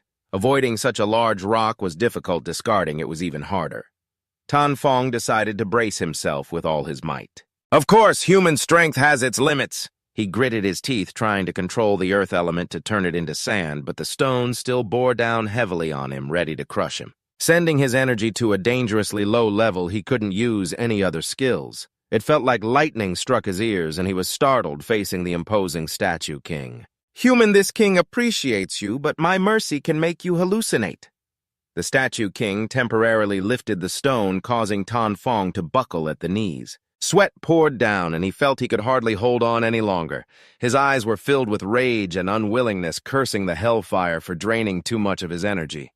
Meanwhile, the Statue King commanded the earth element. Instantly, the stone transformed into hundreds of fists, relentlessly pounding towards him. He maliciously declared, "This king must let you taste true suffering." Tan Pong's strength was now just standing still, bracing for the impact. Liu Nian, hiding nearby, witnessed the entire scene of devastation that Tan Pong was enduring from the Statue King. She was in so much pain, her mind racing with thoughts of what to do. Tan Pong was about to be beaten to death. What should she do? She urged herself to do something. What could she possibly do? Alone and limited in ability, Liu Nian quickly broke down, clutching her head in despair, blaming herself for everything. It was all her fault. What should she do? "I should just die. It's all my fault. I shouldn't have called for Tan Pong. I brought him to his death. I'm just a jinx. It's all my fault. What should I do?" Those toxic thoughts dragged her down into the depths of despair, when suddenly a gentle voice broke through, awakening Liu Nian's senses. She looked up calmly. Tears were still streaming down her cheeks as she remembered that he had once told her that if she couldn't stay calm, there would only be one way out. At that moment, the two were participating in training in the exploration forest, where he gently explained that during the battle, the 4 stats would decrease when they dropped to a low level. The normal person's ability to act would be limited. They could choose to rest or eat something to recover. He held the herb in his hand, looking at her sincerely, but the situation was extremely urgent. The herb could be used to replenish the 4 stats. In an instant, those memories flooded back into her mind, vivid and compelling, urging her to save him with the information provided, but unfortunately, after the herb was picked, it had to be used quickly. Otherwise, its effectiveness would drop sharply. She stopped crying, her heart full of determination, saying that the herb could indeed help Tan Pong. Thinking it was time to act, she sincerely knelt down, transmitting the message with all her heart. "My fellow compatriots, I am a friend of Tan Pong. Right now he is fighting for precious resources." The situation was extremely urgent. They needed the herb immediately. "Please, everyone, lend a hand." That news quickly spread in all directions, causing a commotion everywhere. What Tan Fong is in danger? Where is he now? I'm coming to help. How can you prove what you said is true? Tell Tan Fong to say something. Is he already upstairs? I already said the situation is extremely urgent. How can Tan Fong say something so significant? I can't fool everyone. Please help. Tan Fong has appeared, and people were so anxious they swore without caring about their image. Damn it, Tan Fong can't be dead, right? Then our fight for resources is doomed. I don't want to lose to those dwarf bastards. Immediately take the herb and hide it to trade for Tan Fong. Many people quickly agreed to help. Right, I'll trade too. I have a herb, but there are fierce beasts guarding it. Who's coming to help? Let's coordinate. Our team will be there soon. I also have a powerful ally. You must hold on Tan Fong. The herb has been delivered and provided to him. They all united as one for Tan Fong. We are all his support. A series of messages flooded in. Vuong Vu sent you the blood herb. Nat Jia Mak Vu sent you the heavenly bone herb. Nai Jia. Lun Nguyen sent you the continuity wood. Nat Jia Trin Thui sent you the fire thunder fruit. Nai Jia. Just like that, Tan Fong gradually regained his breath, his complexion showing a bit of vigor. Vuong was extremely shocked. What's going on? He didn't respond. Instead, he stood up and grabbed a herb without time to waste. He needed to fight right now, holding the herb in his hand, continuously absorbing it, not uttering a word, leaving the enemy completely bewildered. He shouted, "Hey, human, what kind of trick are you playing?" In the blink of an eye, his recovery power added 10 energy points, then 20, then another 20 and 15 more. His strength was gradually filling up, or rather it was even increasing more than before. Vuong was in a hurry, wielding his spear to respond to the 4 human warriors. But the Tan Fong now was like the moon compared to the Tan Fong from a few minutes ago. He punched down, shaking the ground, summoning that deadly blue flame once again. Dust filled the air, creating a hazy illusion. While Vuong was busy dispersing the smoke to locate him, he appeared like a demon, casually saying, "What am I doing?" Tan Fong, engulfed in blue flames, held his sword, moving in for a perfect strike. He paused, his eyes sharp, of course. Tan Fong leaped up, sword raised, with the arrogant smile of a strong man. Vuong was now in disarray, confused as he was still busy looking around nervously. Fearful, he charged forward with his sword, stabbing into Vuong's body. As he got closer, a message popped up, "Target injured by hellfire." He placed one hand right over Vuong's heart, saying, "Sorry, I missed the cut." Vuong was so scared he froze, sweating cold, constantly questioning how a tiny human could do this. Tan Fong pierced straight through Vuong, his expression unchanged. After finishing, he coldly said, "I originally wanted to behead you." His subordinates were utterly terrified. Standing still like a statue, Vuong was completely defeated. From his heart, a piece of information flew out, revealing the Earth-type royal core. Tan Fong was scrolling through the system panels, which continuously displayed new notifications like, "Killed the fierce demon Vuong level 12 successfully." Received 4,000 energy points for killing the fierce demon Vuong level 12 successfully. Picked up the quest item Earth-type royal core. Successfully killed the fierce demon Vuong level 12. He found the white-silver treasure, raising his level to 9 agility, plus 10 physique, plus 10. Tan Fong, having devoured the new player 911, reached the first level 9. Defeating the new player 911 yielded extremely rich resources this time. Congratulations! Tan Fong received an additional 50 attribute points from defeating the new player 911, doubling the resources. At this moment, the soldiers of the fierce demon priest continuously appeared. They emerged in droves, their eyes glowing red, shouting for revenge for the Statue King, wanting to kill him and avenge the Statue King. Tan Fong was overwhelmed by them. He tried to use his skills to escape while the statue soldiers surrounded him, shouting loudly, "Don't think that just because you outnumber me you can win." Tan Fong charged forward. He swung his sword towards the fierce demon priest soldiers. At the same time, he shouted loudly, "Heavenly Tao distributes attribute points."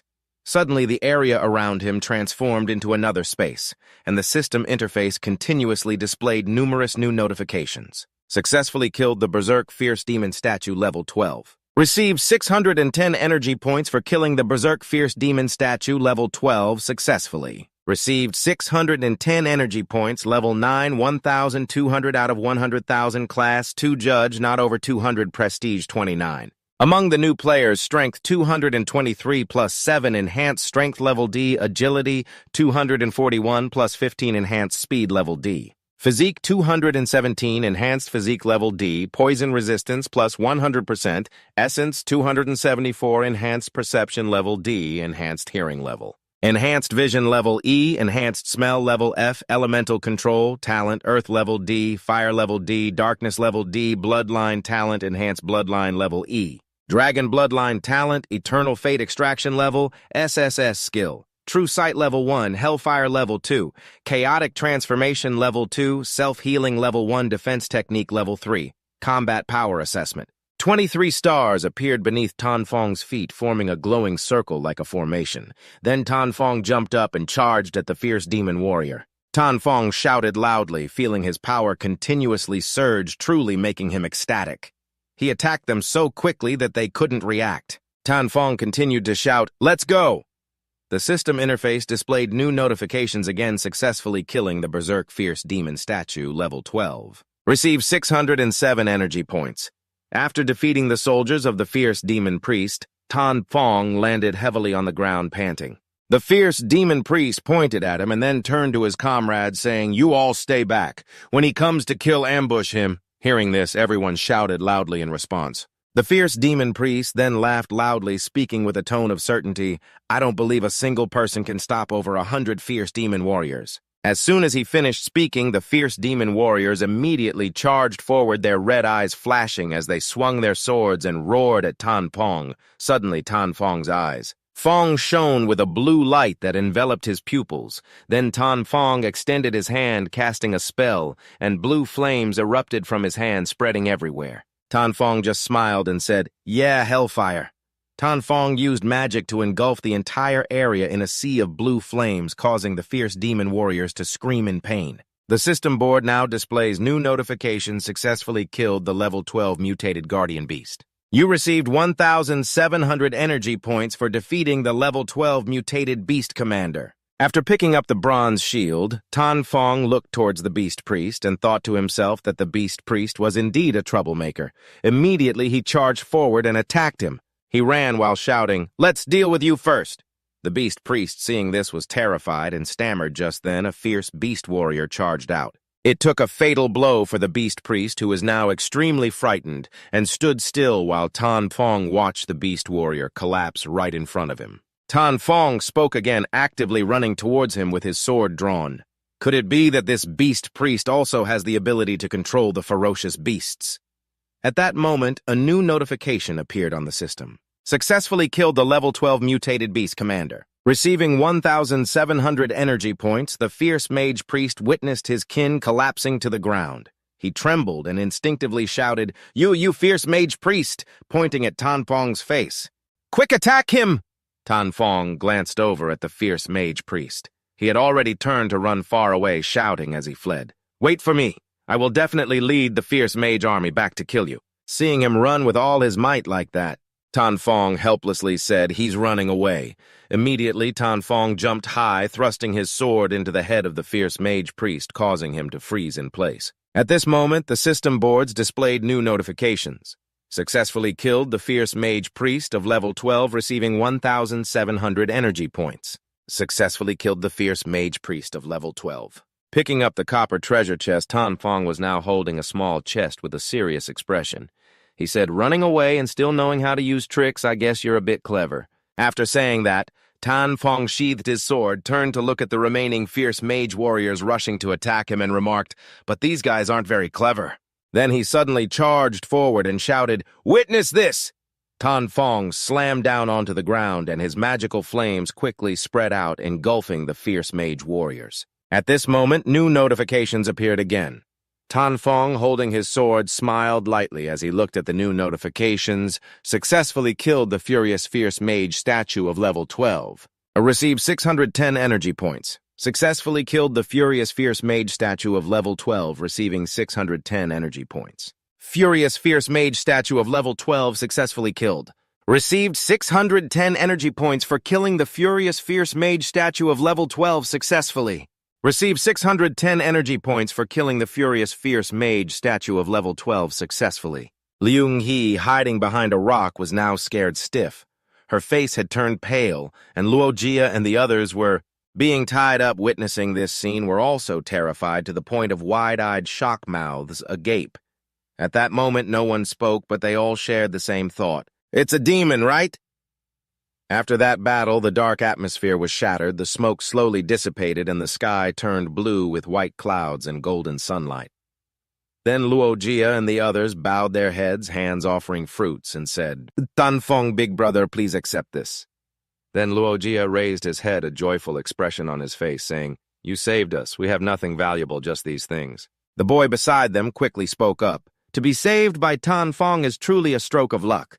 Another boy next to him smiled and added, It's just a small token of appreciation. Please accept it, with hopeful eyes. Everyone opened their sparkling eyes wide, waiting for Tan Fong's response, but Tan Fong said, These low-level items.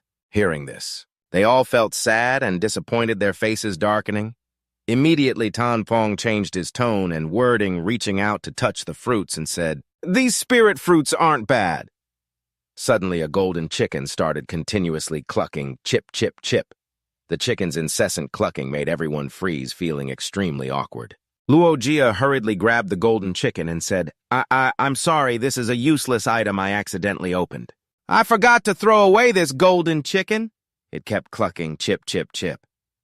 Tan Fong looked at the golden chicken and thought for a moment, interesting. Next, Tan Fong touched the golden chicken with his hand, and the system board displayed information about the item, Super Clucking Chicken Level 0 Combat Power Not Evaluated. Characteristic extremely noisy, super loud, 1 chicken outshines 100. Tan Fong then turned and walked away saying, I will take these. The level 10 beast area is not a place for you to stay. Hurry, leave here. Everyone followed right after Tan Fong. The boy wearing a hat from earlier said, Tan Fong, big brother, is so concerned about us, it's so touching. Another boy next to him added, He's really good, honestly. A gentle breeze blew through the willow grove, causing her hair to flutter. She thought to herself, Although our time together is short, I know for sure that you will become the strongest. Looking at Tan Fong's figure from afar, she silently thought about where he wanted to go. In the future, it will be a place that ordinary people like me can never reach, but that's okay. I will always watch over you like countless others do. Tan Fong looked at the trembling snake women in fear and put on a frightening expression, then said, So what should we do with these 2 snake women next? The orange-haired snake woman hearing this was extremely frightened but still tried to speak loudly with a trembling voice. We are just dancers, my lord, the blonde snake woman quickly added. We have never harmed any humans. Please spare us, my lord. Suddenly, the system interface appeared again with new information. Charm Beast Snake Woman Level 10 Strategic Evaluation No. Charm Dance Level E, Soft Body Level E, Harmless Beast Trait, feeds on spirit fruits, relies on dancing to survive, or clings to high-level beasts. Tan Fong reached out towards the snake woman, but at that moment he was thinking that the strategic evaluation was surprisingly strong. Then he touched an object of a certain color, something blue behind the head of the blonde snake woman. He thought to himself that he had noticed this thing from the beginning. Then Tan Fong snatched it away, frowning and thinking, just as I thought. It was a plant. The system interface then displayed successfully retrieved.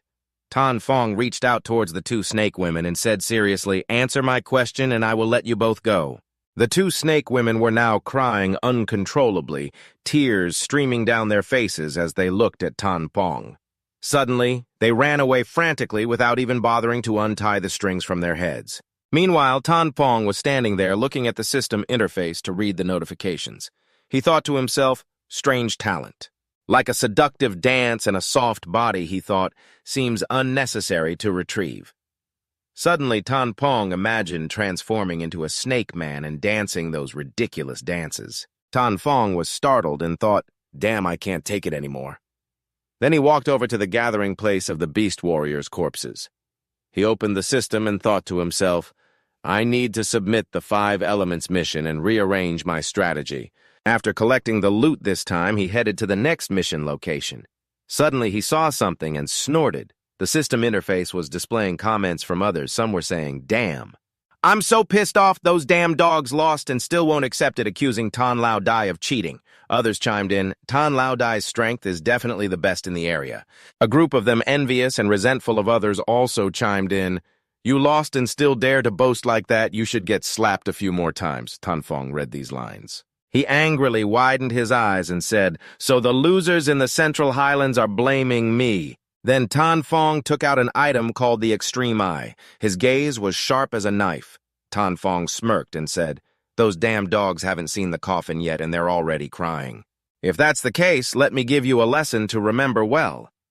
The Extreme system then appeared, updating the information. Extreme command only appears once in each beginner village.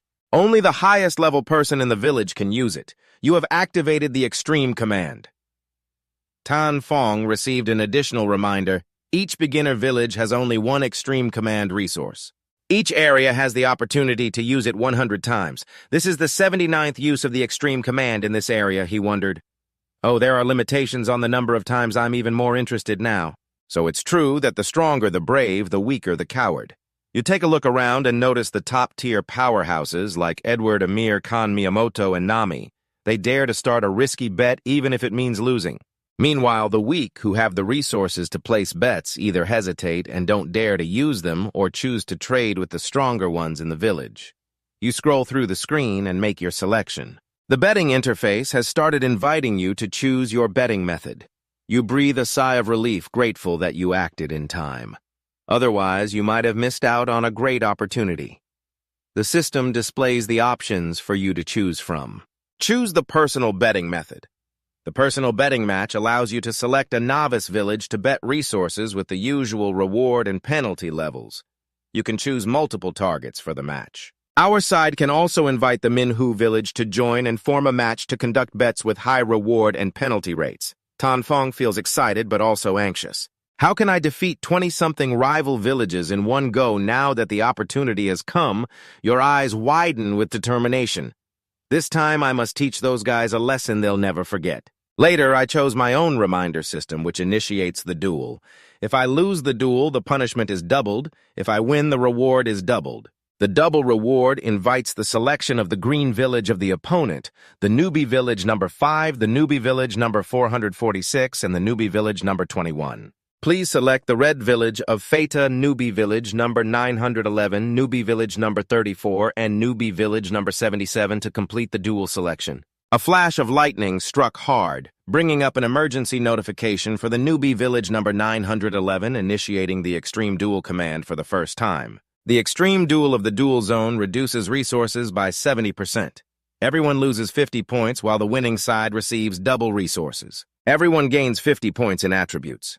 In solo combat, killing monsters can earn accumulated points, but killing the boss does not grant accumulated points for the duel. Accumulate 1,000 points before winning. Killing a level 5 monster grants 1 point, killing a level 6 boss grants 2 points, and killing a level 7 boss grants 3 points, and so on. Hearing a loud noise, everyone looked up. But some were curious, while others were scared. A few shouted, "Tan Lao Dai, this trick is amazing! Don't spare anyone who has ever insulted our long country. Our village still has new level 1 players. If they lose points, they will end up with negative points, fearing that the heavenly path will take their lives right on the spot." Tan Lao Dai fiercely slapped the people from Country M Country R and laughed. They added, "What are we afraid of? We have Tan Fong Lao Dai. How could we possibly lose? That's right, that's right. Tan Lao Dai must have the plan to ensure victory." The system announces the current duel of the green side newbie village number 5, newbie village number 446, newbie village number 21, newbie village number 383, newbie village number 832, newbie village number 114, newbie village number 359, newbie village number 513, newbie village number 268, newbie village number 753, newbie village number 482, newbie village number 369. The duel of the red side. Newbie village number 911, newbie village number 34, newbie village number 77, with the red side having 3 duel counts and the green side having 24 during the betting process. The duel between the two sides temporarily suspends the channel function. The area starts to press the channel and they stammered "ba ba ba ba" while the duel echoes throughout the area. Takeda said, "Mr. Miyamoto, from level 5 there are 12 people, 9 at level 6 and 2 at level 7. He added that due to resources being halved, everyone's strength has weakened. In level 5, 6 people cannot face level 5 monsters alone. Miyamoto replied, "If it weren't for Tan Fong winning the last duel, we couldn't afford to lose this time. We will definitely win." We have 24 newbie villages while they only have 3. He drew his sword with a fierce gaze and said, I will definitely wash away the humiliation from last time. He patted Takeda-kun on the shoulder. If we fail again, I will commit seppuku. You are the one they recommended. He was moved, his voice trembling. Mr. Miyamoto, the system starts announcing 10 minutes until the official start of the duel. Now starting the countdown, 9 hours 59 minutes. Long Tuong Ho's defense power increases by 20, physical strength increases by 5, and earth resistance increases by 100%.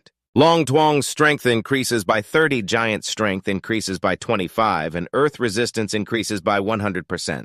After everything gradually forms, armor surrounds Tan Fong. Long Tuong's defense power increases by 70, physical strength increases by 5, and earth resistance increases by 100%. Long Tuong Vuong's defense power increases by 110, physical strength increases by 10, and resistance increases by 100%. After gradually revealing its form, the haunting figure swiftly increases by 20. His eyes opened, revealing fiery blue flames shining brightly. The system begins to activate, successfully obtaining the silver shield. Receiving the item, the 4th grade fire spirit liquid. He looked around his body, feeling a surge of power as he absorbed the fire spirit liquid successfully. Earth resistance increases by 100%, and the fire system's talent evolves to level C. Fire Chi's consciousness allows him to feel the power around him. Joyfully, he exclaimed about the new equipment, feeling his strength has significantly increased. The system displays the rank level 923,870 over 100,000 with the judge class at level 2, not over 200 and reputation 29, top newbie. Strength 262 plus 58 for strength enhancement level D. Agility 263 plus 15 for speed enhancement level D. Physical strength 277 plus 20. Physical enhancement level. D resistance to toxins increased by 100%. Vitality, 274, mental enhancement level D, hearing enhancement level D, vision enhancement level D, smell enhancement level F, elemental fire talent, and foot intention level C. Earth control level D, fire control level D, shadow control level D, bloodline talent, bloodline enhancement level E, dragon blood talent, and infinite fate extraction level SSS. True eye skill level 1, hellfire level 2. Mysterious Star Transformation Level 2, Self-Healing Level 1, Guard Technique Level 3, Combat Power Evaluation 28 stars and an XOA. With a combat power of 28, he smiled as he scrolled through the leaderboard. Great, now let's challenge the next Beast King. The system sequentially displayed notifications for Mission Level C, Break the 5-Element Seal, Unlimited Time. You have obtained the Monarch's Core, suggesting you first go to the Gathering Mountain in the west of the Lilac Prairie. Kill the devouring golden ant queen to receive the Monarch's Core. Reminder, the devouring golden ant queen is a level 13 beast. It is recommended to form a group with at least 40 level 10 experts. Tan Fong stroked his chin, thinking for a moment. I need 40 level 10 experts. Could it be that the strength of the devouring golden ant queen is double that of the Monarch ranking? The countdown timer appeared. At 5 hours, 29 minutes, and 29 seconds, he looked up. If that's the case, I need to prepare a few things. Poison is... One of the greatest inventions in human history is that weak women can kill strong men. One person can take down an entire enemy squad. Some call poison the weapon of the weak, while others believe that as long as it can kill the enemy, it is a useful weapon. The toxin from the castor bean is one of the top 10 deadly poisons. It is 6,000 times more toxic than arsenic. Just a dose of less than 1 milligram can be fatal. The most famous assassination using castor bean poison occurred in the year 1000. In 978, an international spy used a castor bean toxin-coated dart to carry out an assassination in a public case. He succeeded. The moment he saw the castor bean on the floor, a plan formed in his mind. He said, "Next, the system will extract the toxin successfully." He kept absorbing it. The system continuously displayed toxin extraction successful. Toxin extraction successful, toxin extraction successful. After absorbing it, he felt his body. He was curious if this toxin was enough to kill 200 or 300 beasts. He tried mixing snake venom and castor bean toxin to see if it would create something more interesting, an unnamed toxic item with highly toxic properties. The system tested it. He looked at it and said, "Highly toxic. If I could find a beast to test it on, that would be great." Suddenly, a white tiger walked by. He directed his gaze at it. Its eyes sparkled as if saying, "Don't try it on me." It was a level 10 beast. Seeing its eyes, he felt excited. He lunged at its body. "Come here, little cat." It was scared, but couldn't run away. In an instant, it collapsed and died. He sighed. Just a drop could kill a level 10 beast in the blink of an eye. "I really am a genius." He stepped on its body, pointing into the void, determined to create more and then head to the gathering mountain. With a killing intent, he stood high above, looking down at the valley of the mountain gorge. The air was fresh and cool. He stood there. Like a king surveying his kingdom, the system reported the iron ore quality, which was one of the basic resources of the novice village. Its effectiveness could be used to build the novice village. He said, "Let's gather the good stuff first." Then he squatted down one hand on the ground, feeling it, while the other summoned a weapon. Suddenly he heard a noise and glanced back. Tan Fong was surprised to see a huge monster appear in the rock crevice while its small offspring were only as big as a regular spider. But there were quite a few of them. They were leaving the nest, and the largest one looked at him with fierce eyes. The system reminded him beast-devouring golden ant. Level 12 combat power evaluation 16 stars. Characteristics: metal, devouring, fearless, absolute protection, talent, enhancing strength level E, metal sensing level F, skill, unknown, drop rate 1.2%. The large beast seemed to ignore him. It went to take the large stone and looked around. Suddenly, large metal wires shot up from the ground, wrapping around its body, but luckily it dodged and used a large stone to block it. But another piece fell from the sky. It wondered for a few seconds as the metallic thing continued to charge at it, stabbing up from the ground through its body after it was dealt with. He stood looking at his spoils and said, sensing the metal system and controlling the earth system. After stacking them up, the attack power increased significantly, but the energy consumption also rose sharply when he looked back. Those creatures were the same size as the big one earlier, and Tan Fong had already dealt with them thoroughly, not to mention these low-intelligence ants had the attribute of not fearing death, he said while using the finishing move on the monster he was stepping on. If he didn't land a precise blow to their heads, they would still charge forward regardless of everything. Even if the legs were completely destroyed, the body had split into two halves. The system reported the kill of the metal worker and earning 8 accumulated points and 620 experience points. He grumbled, "It's really annoying. If I could use poison, it would be much easier, but these giant ants are too scattered, and with my current strength, I can't cover them all." With all of them in such a large area, he led a monster he had just dealt with and threw it hard away, thinking of a way to make them gather in one place. He shouted loudly, "Hey, ants, come attack us!" That head was thrown straight into the center of the ant swarm. They looked at him with their furious red eyes, raising both their spiky front legs in anger and roaring loudly. He looked at the ants in front of him, thinking to himself that he couldn't understand what they were saying, but this scene really gave him goosebumps. They came in waves towards him, and at the right moment he focused, shouted loudly, "Come and taste my freshly made poison!" He threw it down hard at them. A huge explosion occurred. The poison enveloped them like rain falling to the ground, and not a single one escaped. They hadn't even climbed up to him when he fell, and the system reported the kill of the metal worker, ant level 12, earning 8 accumulated points and 620 experience points. Killing the metal worker, ant level 12, earned 8 accumulated points and 620 experience points. Killing the metal worker, ant level 12, earned 8 accumulated points. 620 experience points for killing the metal worker. Ant level 12 earned 8 accumulated points. All the ants were dead. He was delighted with that huge loot, realizing that such giant ants were all points and energy. This was the foundation for him to win the battle. Suddenly, the system displayed a reminder that his personal accumulated points had reached 300 points. According to the rules, not to let it finish announcing, he was startled and cut it off. "I know, don't bother me. There's no need to announce these things. As long as it's a reward, I will definitely accept it. If your battle is victorious, you will receive an exceeding reward." After collecting everything, he looked up and saw, what is that? That huge monster was gradually recovering. The system displayed the mutated metal beast level 13 combat power evaluation level 23 with the attribute of being frenzied. It could swallow, metal was fearless, had absolute protection, innate enhancement of strength level E, metal sensing level F, enhanced tactile level F skill, unknown drop rate 13%. Its face was terrifying, and he thought to himself, "Here we go." He summoned the power of metal wires along with other attributes. His face became serious. The poison couldn't penetrate the goggles, so he had to use this method. He shouted, controlling a large amount that had been eliminated. The other creatures were also evolving and heading towards him. He looked at those monsters with disdain. Wanting to scatter to avoid attacks from the sharp spikes, he smiled, more frightening than innocent at such a close distance. His control ability had reached a point of hitting every target.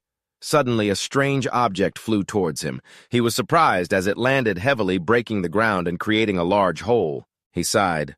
No wonder they are high-level beasts. They threw stones at him. He could only order the worker ants to close their eyes to avoid the poison. The scattered actions made his defensive work more difficult, and they even used stones to distract him. He dodged while eliminating them. But considering the situation, he thought it wasn't good. If long-range attacks decreased efficiency, then he would switch to close combat. After that, he decisively drew his sword, preparing to fight them. Tan Fong watched the ant gnawing at his leg, realizing that the mountain-climbing ants were actually distracting him. The air was thick with dust, and he glanced at the ants with disdain. He must have been focused on killing them, attacking the ants from the top of the mountain down to the base. He shouted, "Long Tuong Yu Long Tuong Vuong, your healing technique has so many layers of protection. To hurt me, you'd have to be dreaming in broad daylight. If you all are so powerless, then let me become your nightmare." Killing the level 12.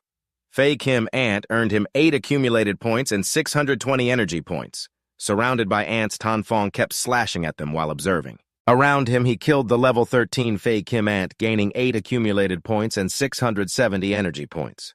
One particularly aggressive ant was waiting for the right moment.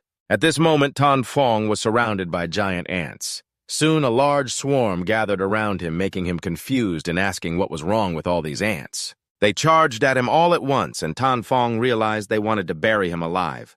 At that moment, there was a tall blue pillar that seemed to reach the sky, threatening the ants. Except for the queen ant, the others were knocked out one by one.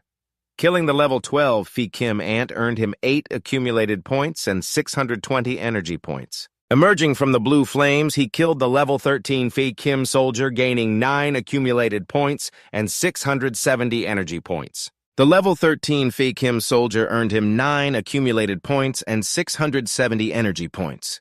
His eyes shone brightly, challenging the queen spider. "Look closely, this is my killer move." The power he generated enveloped him and lifted him high. Tan Fong gathered his strength and struck the wall, creating a large hole, successfully killing the mutated level 13 Fei Kim general.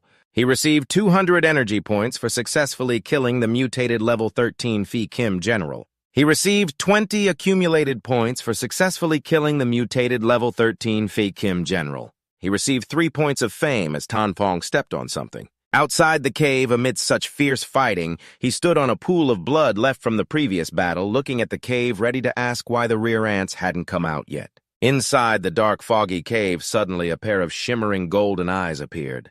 From within, a fierce ant charged out, and with a swift move, Tan Fong took it down. Successfully killing it, Tan Fong relaxed. Brushing off his clothes, his personal accumulated points had now reached 800, while the total points of the village were 911, totaling 867 plus points from Village 34 and Village 77. He could quickly gather 1,000 points. Joyfully, he turned back to see if there were any stragglers left to contribute to his accumulated points. A swarm of ants lay scattered below. It seemed they were all gone.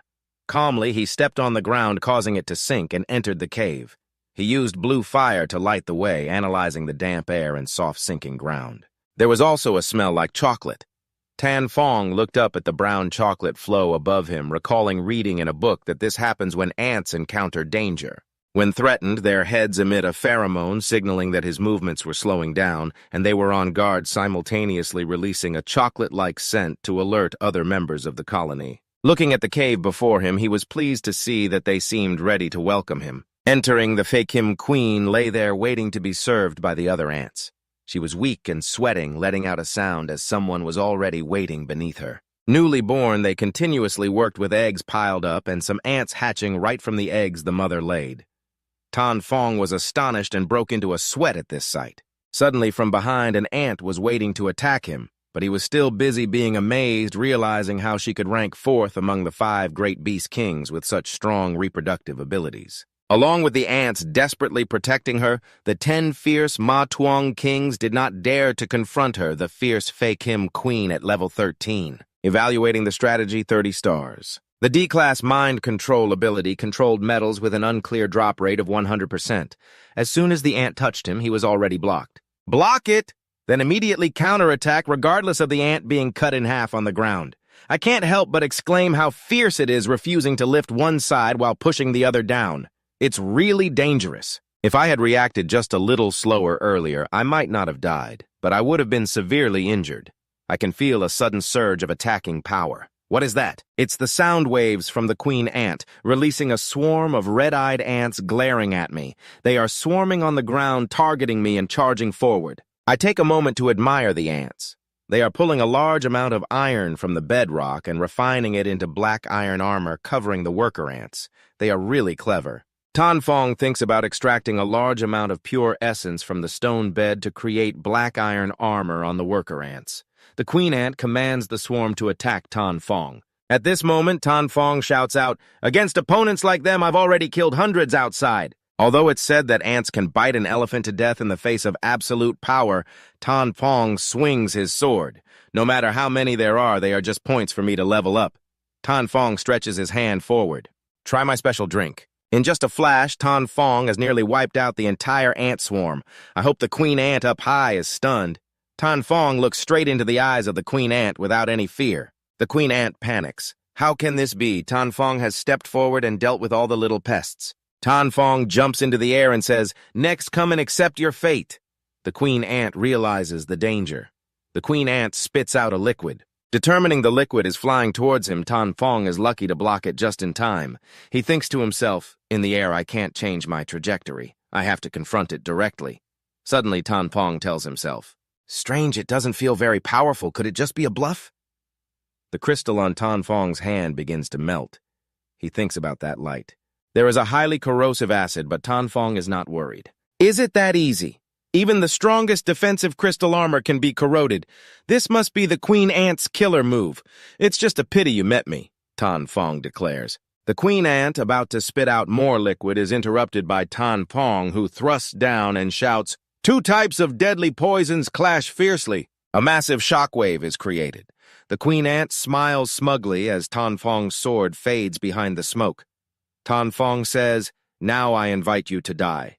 As soon as he finishes speaking, Tan Fong strikes the queen ant with a powerful blow. Then he lands gracefully. The queen ant has collapsed under the strength of his innate power. Tan Fong says, "Let's go to hell together with the children of Midi." The queen ant is gasping, You! The system announces the successful kill of the level 13 queen ant. Receiving 1,000 energy points, 4 points of fame, and obtaining the mission item, the Royal Core, along with silver and white treasures, Tan Fong can't help but exclaim, "Not bad. So far, I've gathered 2 types of Miyamoto cores. One strike has taken the head of the big bear. I told you, Master Miyamoto, our accumulated points are already 62. According to my calculations, we have 24 villages in total, so the total points must be over 600. Miyamoto replies, "At this speed, I won't even have a chance to commit suicide." "It's really disappointing," others agree. "That's right, haha. This time, we will definitely make the Dragon Kingdom lose everything." The system displays an announcement for the area. In this extreme battle, the red side has achieved 1,000 points, declaring victory. The announcement states that the 5th village has failed. All villagers lose 50 attribute points and resource attributes decrease by 70%. The whole team is shocked. What the blue side has lost. "My legs. I can't move anymore, damn it. My attribute points are down to 7. Save me." The system announces that total points below 10 will be considered paralyzed. The announcement states that Yamamoto Taro's attribute points have dropped to negative, ending his life. The announcement states that Akita Keiko's attribute points have also dropped to negative, ending her life with continuous deductions of 10. Takeda calls out, Master Miyamoto, I'm paralyzed." Others are calling for help. "Master Miyamoto, please save me, Master Miyamoto. What should we do? I don't want to die. Help me, Master Miyamoto, my legs. I don't want to die. It's all because of you. Help me, I can't move. Why did you mess with Tan Fong? Let me save Miyamoto standing there like a statue. Miyamoto couldn't find the words. We really lost." At this moment, Tan Fong was still down in the cave, saying, "Zip it, no energy points, no accumulation points, don't bother me," as he flicked away each ant. Tan Fong continued, "If you want to take revenge for the queen ant, you at least need to live and get stronger first." The ants whispered among themselves, then retreated. The system displayed that it was calculating the rewards. Please wait a moment. Suddenly, Tan Fong noticed something. "Oh, I remember the heavenly path," he said proudly to the system. "It was mentioned that victory was achieved in the extreme battle. I killed too many, so I didn't pay attention. Let's see what the revenue is this time."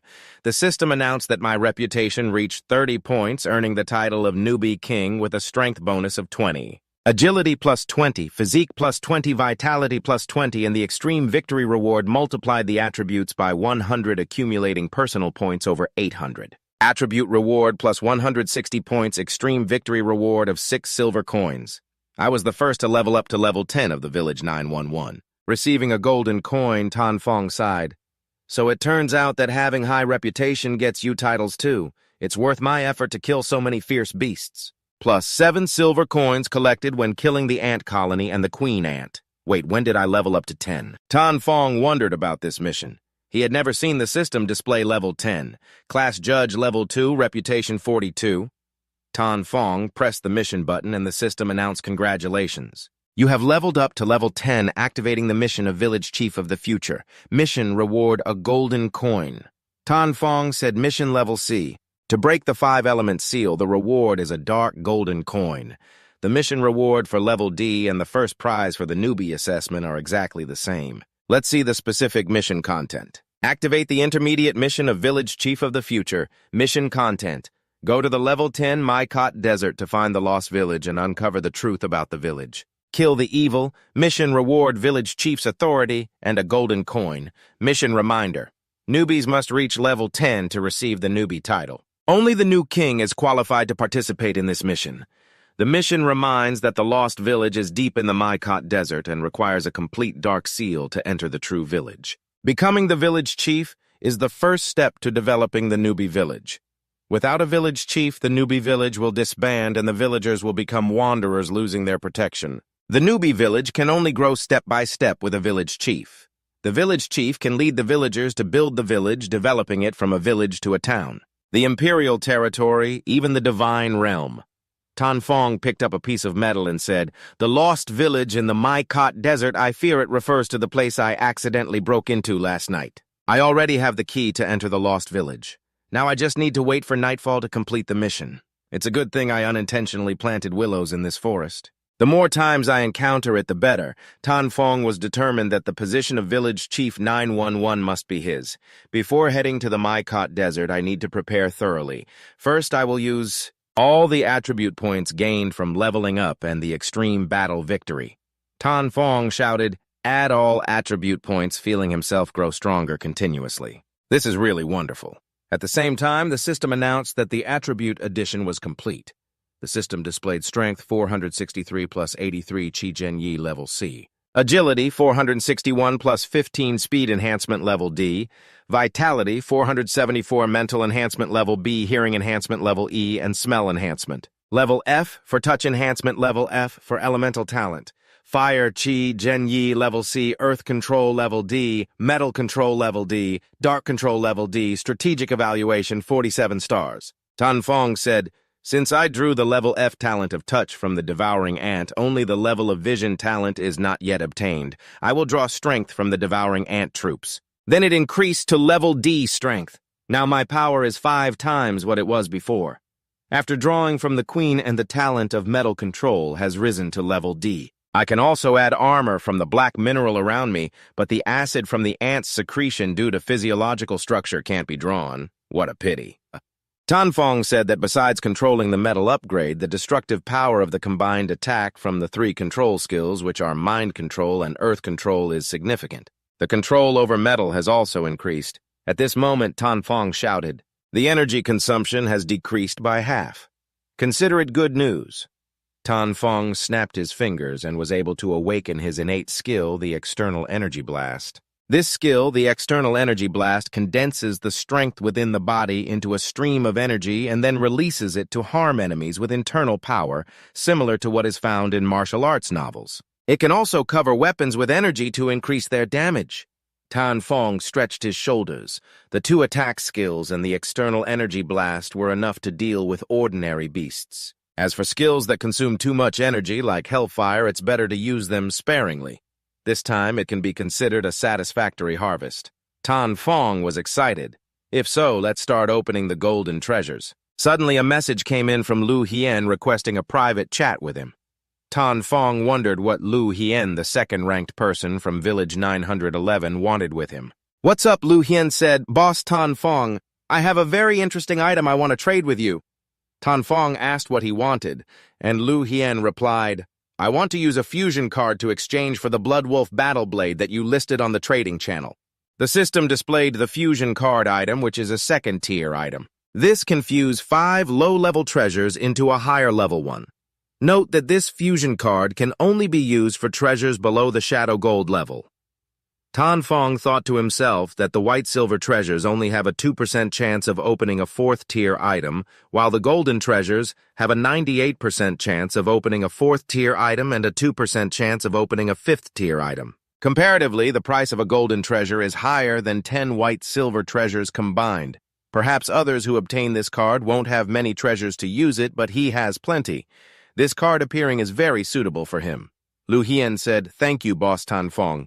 Tan Fong said, "Then let's get started." Immediately, a notification was received. Opened a golden treasure and received a 4th-tier item, Wind Spirit Doll, which quickly adds 100. Defense plus 50 movement speed plus 100% fire resistance plus 100% water resistance plus 100%. Opened a golden treasure and received a 4th-tier item. Illusion Necklace Energy plus 100 skill Illusion Clone. The Illusion Clone skill is a 3rd-tier skill that consumes energy. It must condense an illusion clone to fight instead of oneself. Note that the strength of the clone is only half that of the original. The illusion clone skill requires awakening 6 innate abilities. Level C Perception. Tan Fong thought to himself that equipping a 4th-tier skill is indeed a good deal. He still has 8 white-silver treasures and can fuse 1 more golden treasure to post an announcement on the community channel. Let's see what items are available. Immediately, a personal notification displayed. Heroic Armor, 2nd-tier item exchanged for a Fusion Card, 2nd-tier item. Everyone commented that someone had posted a personal notification. I remember that only experts above level 10 can post 2 personal notifications. Amazing. This is Tan Fong, the strongest in Village 911. Yes, Tan Fong has 3 wins against 24 alliances of 8 countries. Yes, Tan Fong looked down from above. Next will be the Night of Slaughter. Tan Fong said, "Dog-headed man," and then ran straight ahead. After obtaining the Wind Spirit Doll, his speed skyrocketed. The journey that previously took 3 hours now only takes 1 hour. When he arrived at the Maikot Desert, the entrance to the Village of the Lost has not yet appeared, so he killed monsters around to level up and also tested the new skills he received, earning quite a few points. Attributes and energy points. Tan Fong reported that he is now at level 12 with 217,800 points above 230,000 and not far from the next level. Combat power has skyrocketed to 49. At the same time, he has reached the maximum extraction limit from beasts below level 10. Only beasts of level 8 and 9 are left to extract. Tan Fong roughly grabbed the head of a phoenix and said, "Looks like I need to increase the acquisition of this type of beast's corpse." Suddenly, he sensed something and thought of it. Tan Fong looked at the abyss before him and jumped down without hesitation. The light pierced through the night as Tan Fong landed, silently admiring how much cooler his landing posture was this time than the last. Tan Fong stood up. In front of him was a spatial gate, a hand with sharp claws reaching out. Tan Fong said, "Long time no see," as if a fierce battle had taken place. The stone recorded the traces of the brawl. The Hell Soldier questioned, "Why? How could you become so strong?" Tan Fong replied, "In the Dragon Kingdom there's a saying, a gentleman who hasn't met for 3 days should be treated with respect." Tan Fong looks at the deep abyss before him and jumps down without hesitation, a beam of light piercing through the night. Tan Fong lands and silently admires how much cooler his landing is this time compared to the last. Tan Fong stands up and before him is a spatial gate with a hand and sharp claws reaching out. Tan Fong says, "Long time no see," as it seems a fierce battle has taken place here. The stone bears the marks of the brawl that occurred. The Hell Soldiers question, "Why? How can you become so strong?" Tan Fong replies, "There's a saying in Long Country, a gentleman doesn't meet another for 3 days. You have to look with different eyes. A day has passed, and you are no longer my rival." The display shows a level 10 mutated Hell Soldier with combat power evaluation. 20 stars, characteristics evil, bloodthirsty, brutal innate dark enhancement level, E fire enhancement level, E hellfire skill, dark bite drop rate of 10%. Tanfong said, and I already knew that the immortality you mentioned was just because I hadn't found your weak point yet. Now Tanfong has just taken it away. I have found the power of the Hell Soldier I just mentioned. The notification appeared successfully killed, received 15 judgment points, gained 1,000 energy points, picked up a fragment of the Dark Seal. Tanfong just picked up the fragment. The words appeared and Tanfong turned around to see those words. Collect 7 dark crystal stones to activate the phantom sacrifice, releasing the vengeful spirit. Killing it can cleanse the village of 10 people completing the first mission. From the Lamb Crystal Realm, received a Golden Sun 200 attribute points, completing the first mission for 10 villages, increasing the village's attributes by 100%. You are the 7th newcomer to activate the mission in the Lamb Crystal Realm. Please seize the opportunity. Tanfong thought to himself that the Lamb Crystal Realm must have tens of billions of people in his world. Now 6 people have been pulled into this. As Tanfong entered, he said, "It seems that the Lamb Crystal Realm has quite a few hidden dragons and crouching tigers. If I don't hurry, I might not make it into the top 10. Suddenly, Tanfong noticed something unusual. This level 13 vengeful spirit was about to ambush him. At the same time, the system displayed that Village 911 had won multiple bets. This mission's difficulty has been increased twofold. The combat power of the evil creatures has increased, and the rewards have doubled. Reminder Village 911 is the only village with increased difficulty." Tanfong wondered what the level 13 vengeful spirit was laughing about, saying, "A level 10 newcomer king is not even worth my time." While he was still alive, he hadn't even finished his sentence when Tanfong had already sent him off to meet his ancestors. Tanfong said high rank doesn't mean anything, real strength is what matters. The system notified him killed the level 13 vengeful spirit king. Successfully received 7,000 energy points, received 110 judgment points. Congratulations, you have leveled up to level 11 and received the mission item Dark Crystal Stone. Someone appeared as the Vengeful Spirit. The level 13 Vengeful Spirit was just a level 14 Vengeful Spirit. He said, "Where's that fat guy, still useless as ever?" Tanfong assessed another one. The system displayed that Village 911 had won multiple bets. This mission's difficulty has doubled.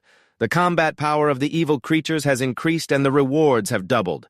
The Vengeful Spirit's combat power is rated at 50 stars. Talents and skills do not display, status is controlled.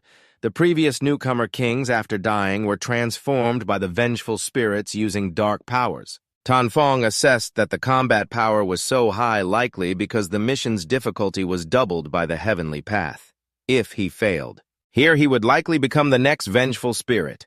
Tanfong said, "He seems stronger than that fat guy from earlier." The level 14 Vengeful Spirit replied, "Don't compare me to him. He's useless, the lowest of the low here." Tanfong brandished his sword and charged, teasing, "After all, we used to be colleagues," saying that is a bit heartless. Just with one sword, he created an unprecedented shock. Tanfong smugly said, "You should apologize to him yourself. The level 14 Vengeful Spirit was unexpectedly just a level 11 newcomer like you." The level 14 Vengeful Spirit skillfully dodged to the side, but Tanfong countered with the purest method. The level 14 Vengeful Spirit was punched and let out a yelp. "Just by you." The level 14 Vengeful Spirit was punched away, still saying, "It seems I forgot to mention don't touch me. Everything I touch will be frozen solid. The ability to move is only to let me carve you up." After saying that, the level 14 Vengeful Spirit pulled out a spear, saying, "I'll give you a shattered gun." At this moment, Tanfong was completely frozen. The spear almost touched him, but Tanfong seized the upper hand and successfully sent him away. The system notified, killed the level 14 Vengeful Spirit King, successfully received 8,000 energy points, received 120 judgment points, received a gem. The Dark Crystal said, "Don't come near me or you'll become energy points for me to level up as a level 14 Vengeful Spirit. You'll meet the soul that has lost its way." The sound of the Vengeful Spirit's roar made the darkness here even thicker. Before I could catch my breath, 3 pairs of legs were ready to fight with me. The system displayed 4 Vengeful Spirit emissaries with the Vengeful Spirit King at level 15, rated 54 stars for strategy. Talents and skills did not show the status of being controlled. The legendary kings of the past after dying were transformed by the dark power, I asked. 7 dark crystals must mean 7 vengeful spirit emissaries, but where is the last one? Just as I mentioned the vengeful spirit, it appeared. I was startled to find a level 16 vengeful spirit behind me, clasping its hands and smiling. I felt mesmerized, my head spinning. It seemed my body couldn't move. Who am I? Where am I? The last thing I saw was the vengeful spirit. I smiled, and then the scene shifted to a peaceful nature. I wondered if this was... Suddenly, a butterfly flew by, transforming into a level 16 vengeful spirit. The level 16 vengeful spirit landed like a fairy descending to Earth. I was so mesmerized that I didn't realize there was no peaceful nature here at all. 2 vengeful spirits said to each other, "It turns out this guy's weakness is low energy. Ha, he's doomed. He killed the ice goddess and now he's about to go crazy," said the level 16 vengeful spirit. "Come to me, get closer." In a dream, I was because of the stars awakening. I was the brilliant master of the vengeful spirits seizing the opportunity. Now was the best time to strike. He shouted, "Die," I had already noticed. The vengeful spirit couldn't understand. I struck from behind, slicing my opponent in half. With another strike, I took down another vengeful spirit. I said, "When you were deceived, it was indeed a good opportunity to strike." The 3 were panicked. What, the level 16 vengeful spirit was furious. This human deceived us. He wasn't under the illusion. Together they tried to suppress me. The battle was fierce and uneven, but I handled everything lightly. I grabbed one vengeful spirit and threw him several miles away. The level 16 vengeful spirit thought it had ambushed me. At that moment, I turned around, ready to die. A blue light appeared as usual. I swung my sword, but she had vanished. I was puzzled, was it an illusion? But I clearly felt the blade cut into flesh. No, she must be hiding among these petals. Sure enough, the petals wanted to assassinate me. I clicked my tongue in annoyance. These petals were both eerie and obstructive. I had to leave this place quickly. I gathered momentum and jumped into the air. The petals clung to my legs, wrapping around me tightly like a python. At this moment, I realized this girl had both illusion and wood system talents. I was about to be squeezed to death. "You're interesting," said the level 16 vengeful spirit. "Clearly only level 11, yet you can easily kill many level 15 vengeful spirits. You must have a secret," the level 16 vengeful spirit suspected. "I know you won't tell me, so I decided to kill you and have the vengeful master examine your memories to pay for deceiving me."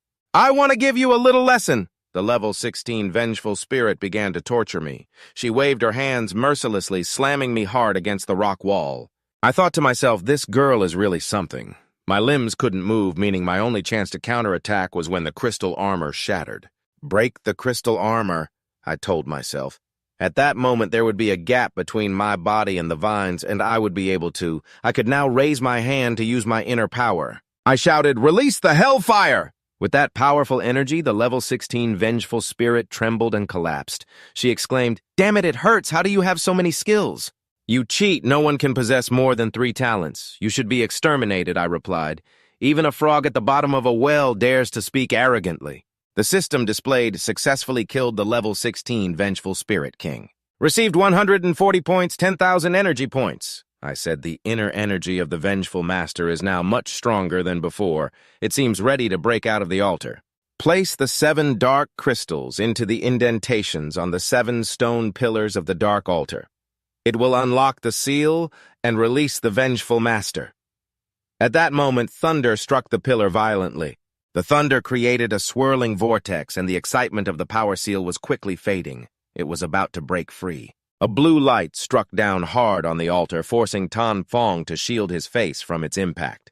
The new system notification announced that Tan Fong had successfully released the level 11 vengeful spirit. 30,800 out of 500,000 third-level judge, 895 out of 500 prestige, 56 new royal power strength, 541 plus. 83 force of essence level B agility, 551 plus 100 speed of foot, intent level C physique, 543 plus 20 mental strength, foot intent level C. Spiritual energy, 564 plus 100, empathy level C, elemental fire, talent foot, intent level C, earth foot, intent level C, metal foot, intent level C, ice foot, intent level C, dark foot, intent level C, wood death essence level B, bloodline enhancement talent level E, dragon blood talent, endless fate skill, foot vision level 1. Mysterious transformation level 2, hell's blazing flame level 3, external force projection level 3, rejuvenation technique, Level 3, Beast Control Technique Level 3,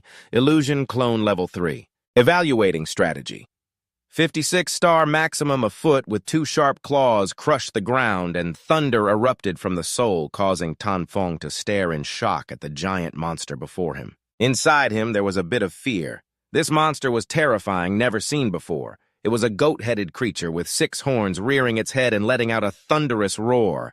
This was a vengeful spirit, a level demon lord. Level 17 Combat Power Evaluation 71 stars. The talent could not be detected. The skill could not be detected.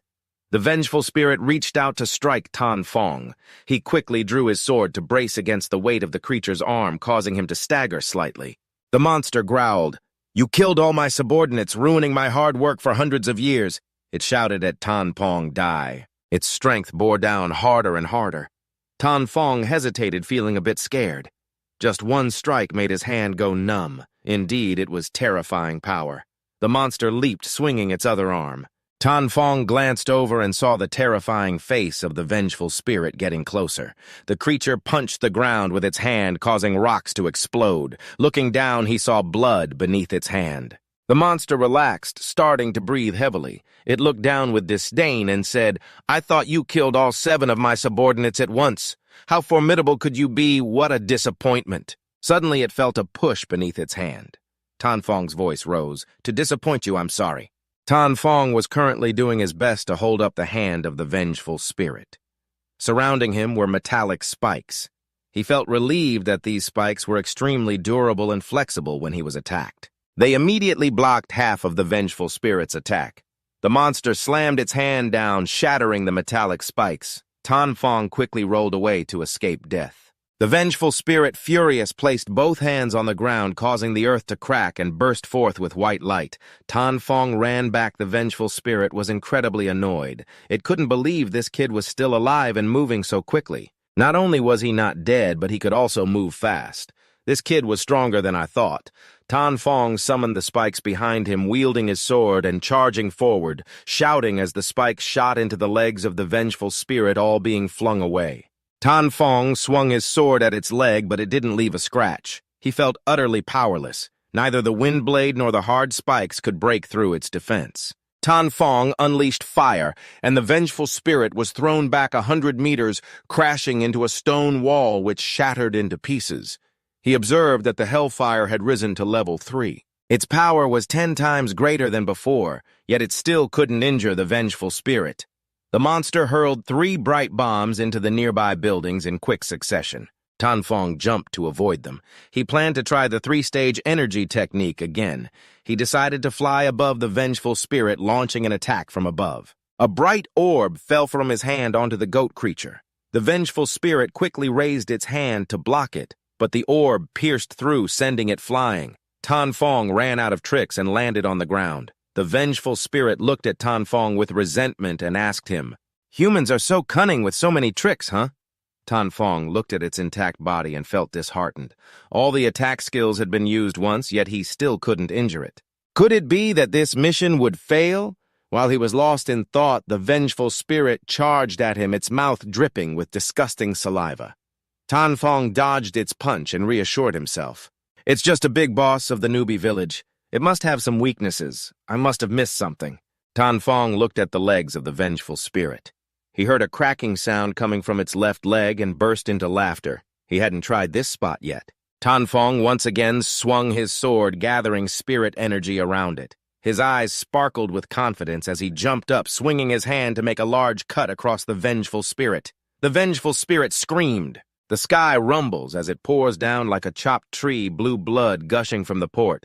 Tan Fong lowers his sword, a smug smile on his face, realizing that at crucial junctions, defense becomes harder. This also becomes its weakness.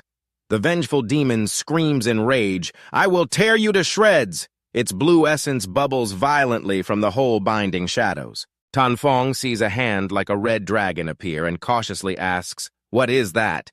Just as he prepares to swing his sword to attack, a massive fist appears right behind him. Tan Fong hears the movement, turns around, and finds the fist almost at his face, sending him flying 100 meters away. Tan Fong suffers internal injuries, blood spilling from his mouth as he collapses to the ground. Feeling his bones ache painfully, his body begins to activate the healing spell. He leans on his sword to sit up, marveling at the power of the vengeful demon. Its strength has increased. This punch shattered all the bones in his body. Fortunately, he activated the wood elemental talent of the girl in the white dress, and the second-tier healing skill automatically became a rejuvenation technique. The injury immediately healed thanks to this skill. Even with the gap in strength, I can still fight until the opponent is exhausted. He wipes the blood from his face, and the vengeful demon, seeing him stand up, exclaims in shock, "You're not dead yet!" Tan Fong smirks. "You're dead, but I'm still alive." The system announces on the leaderboard, Zone 9321. Novice Village 74 successfully killed the vengeful demon.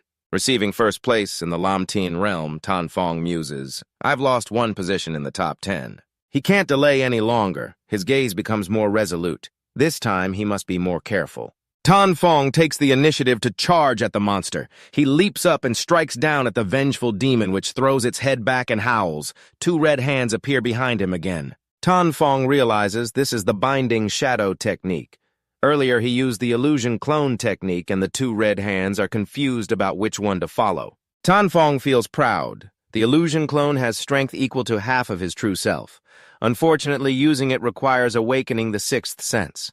Thankfully, before opening the demon altar, he had already traded for a 100-tier fruit. After using it, he gained the F-level sensory talent. He thinks as the two clones of Tan Fong rush past the vengeful demon's face. The vengeful demon, seeing this, swipes its hand to grab them, but is struck by the real Tan Fong with a blow to the shoulder. After awakening the sixth sense, he can now use beast control and the illusion clone technique. The vengeful demon, in too much pain, loses its balance, blood spilling from the wound on its shoulder. It lets out a painful roar, and the system notifies Tan Fong. Zone 1229. Newcomer Village. 877 successfully killed the vengeful demon. Receiving second place in the Lamtien realm, Tan Fong feels even more anxious as he loses another position. The vengeful demon angrily pounds its fist on the ground, continuously shouting, Why is this guy so strong?" The dirt and rocks fly from where it punches down, heading toward Tan Fong. The vengeful demon recalls that since he entered the village, he has been silently observing, and all aspects of strength, speed, physique, and essence have awakened his talents. But it wasn't strong enough to be too unusual.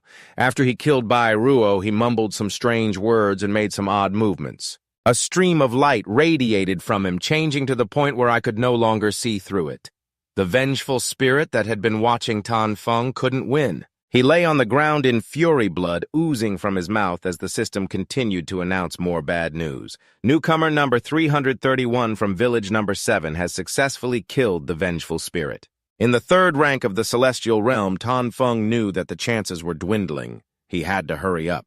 He used the hellfire techniques, the sharp and toxic spikes, and continuously attacked the monster with various moves, tearing its flesh apart.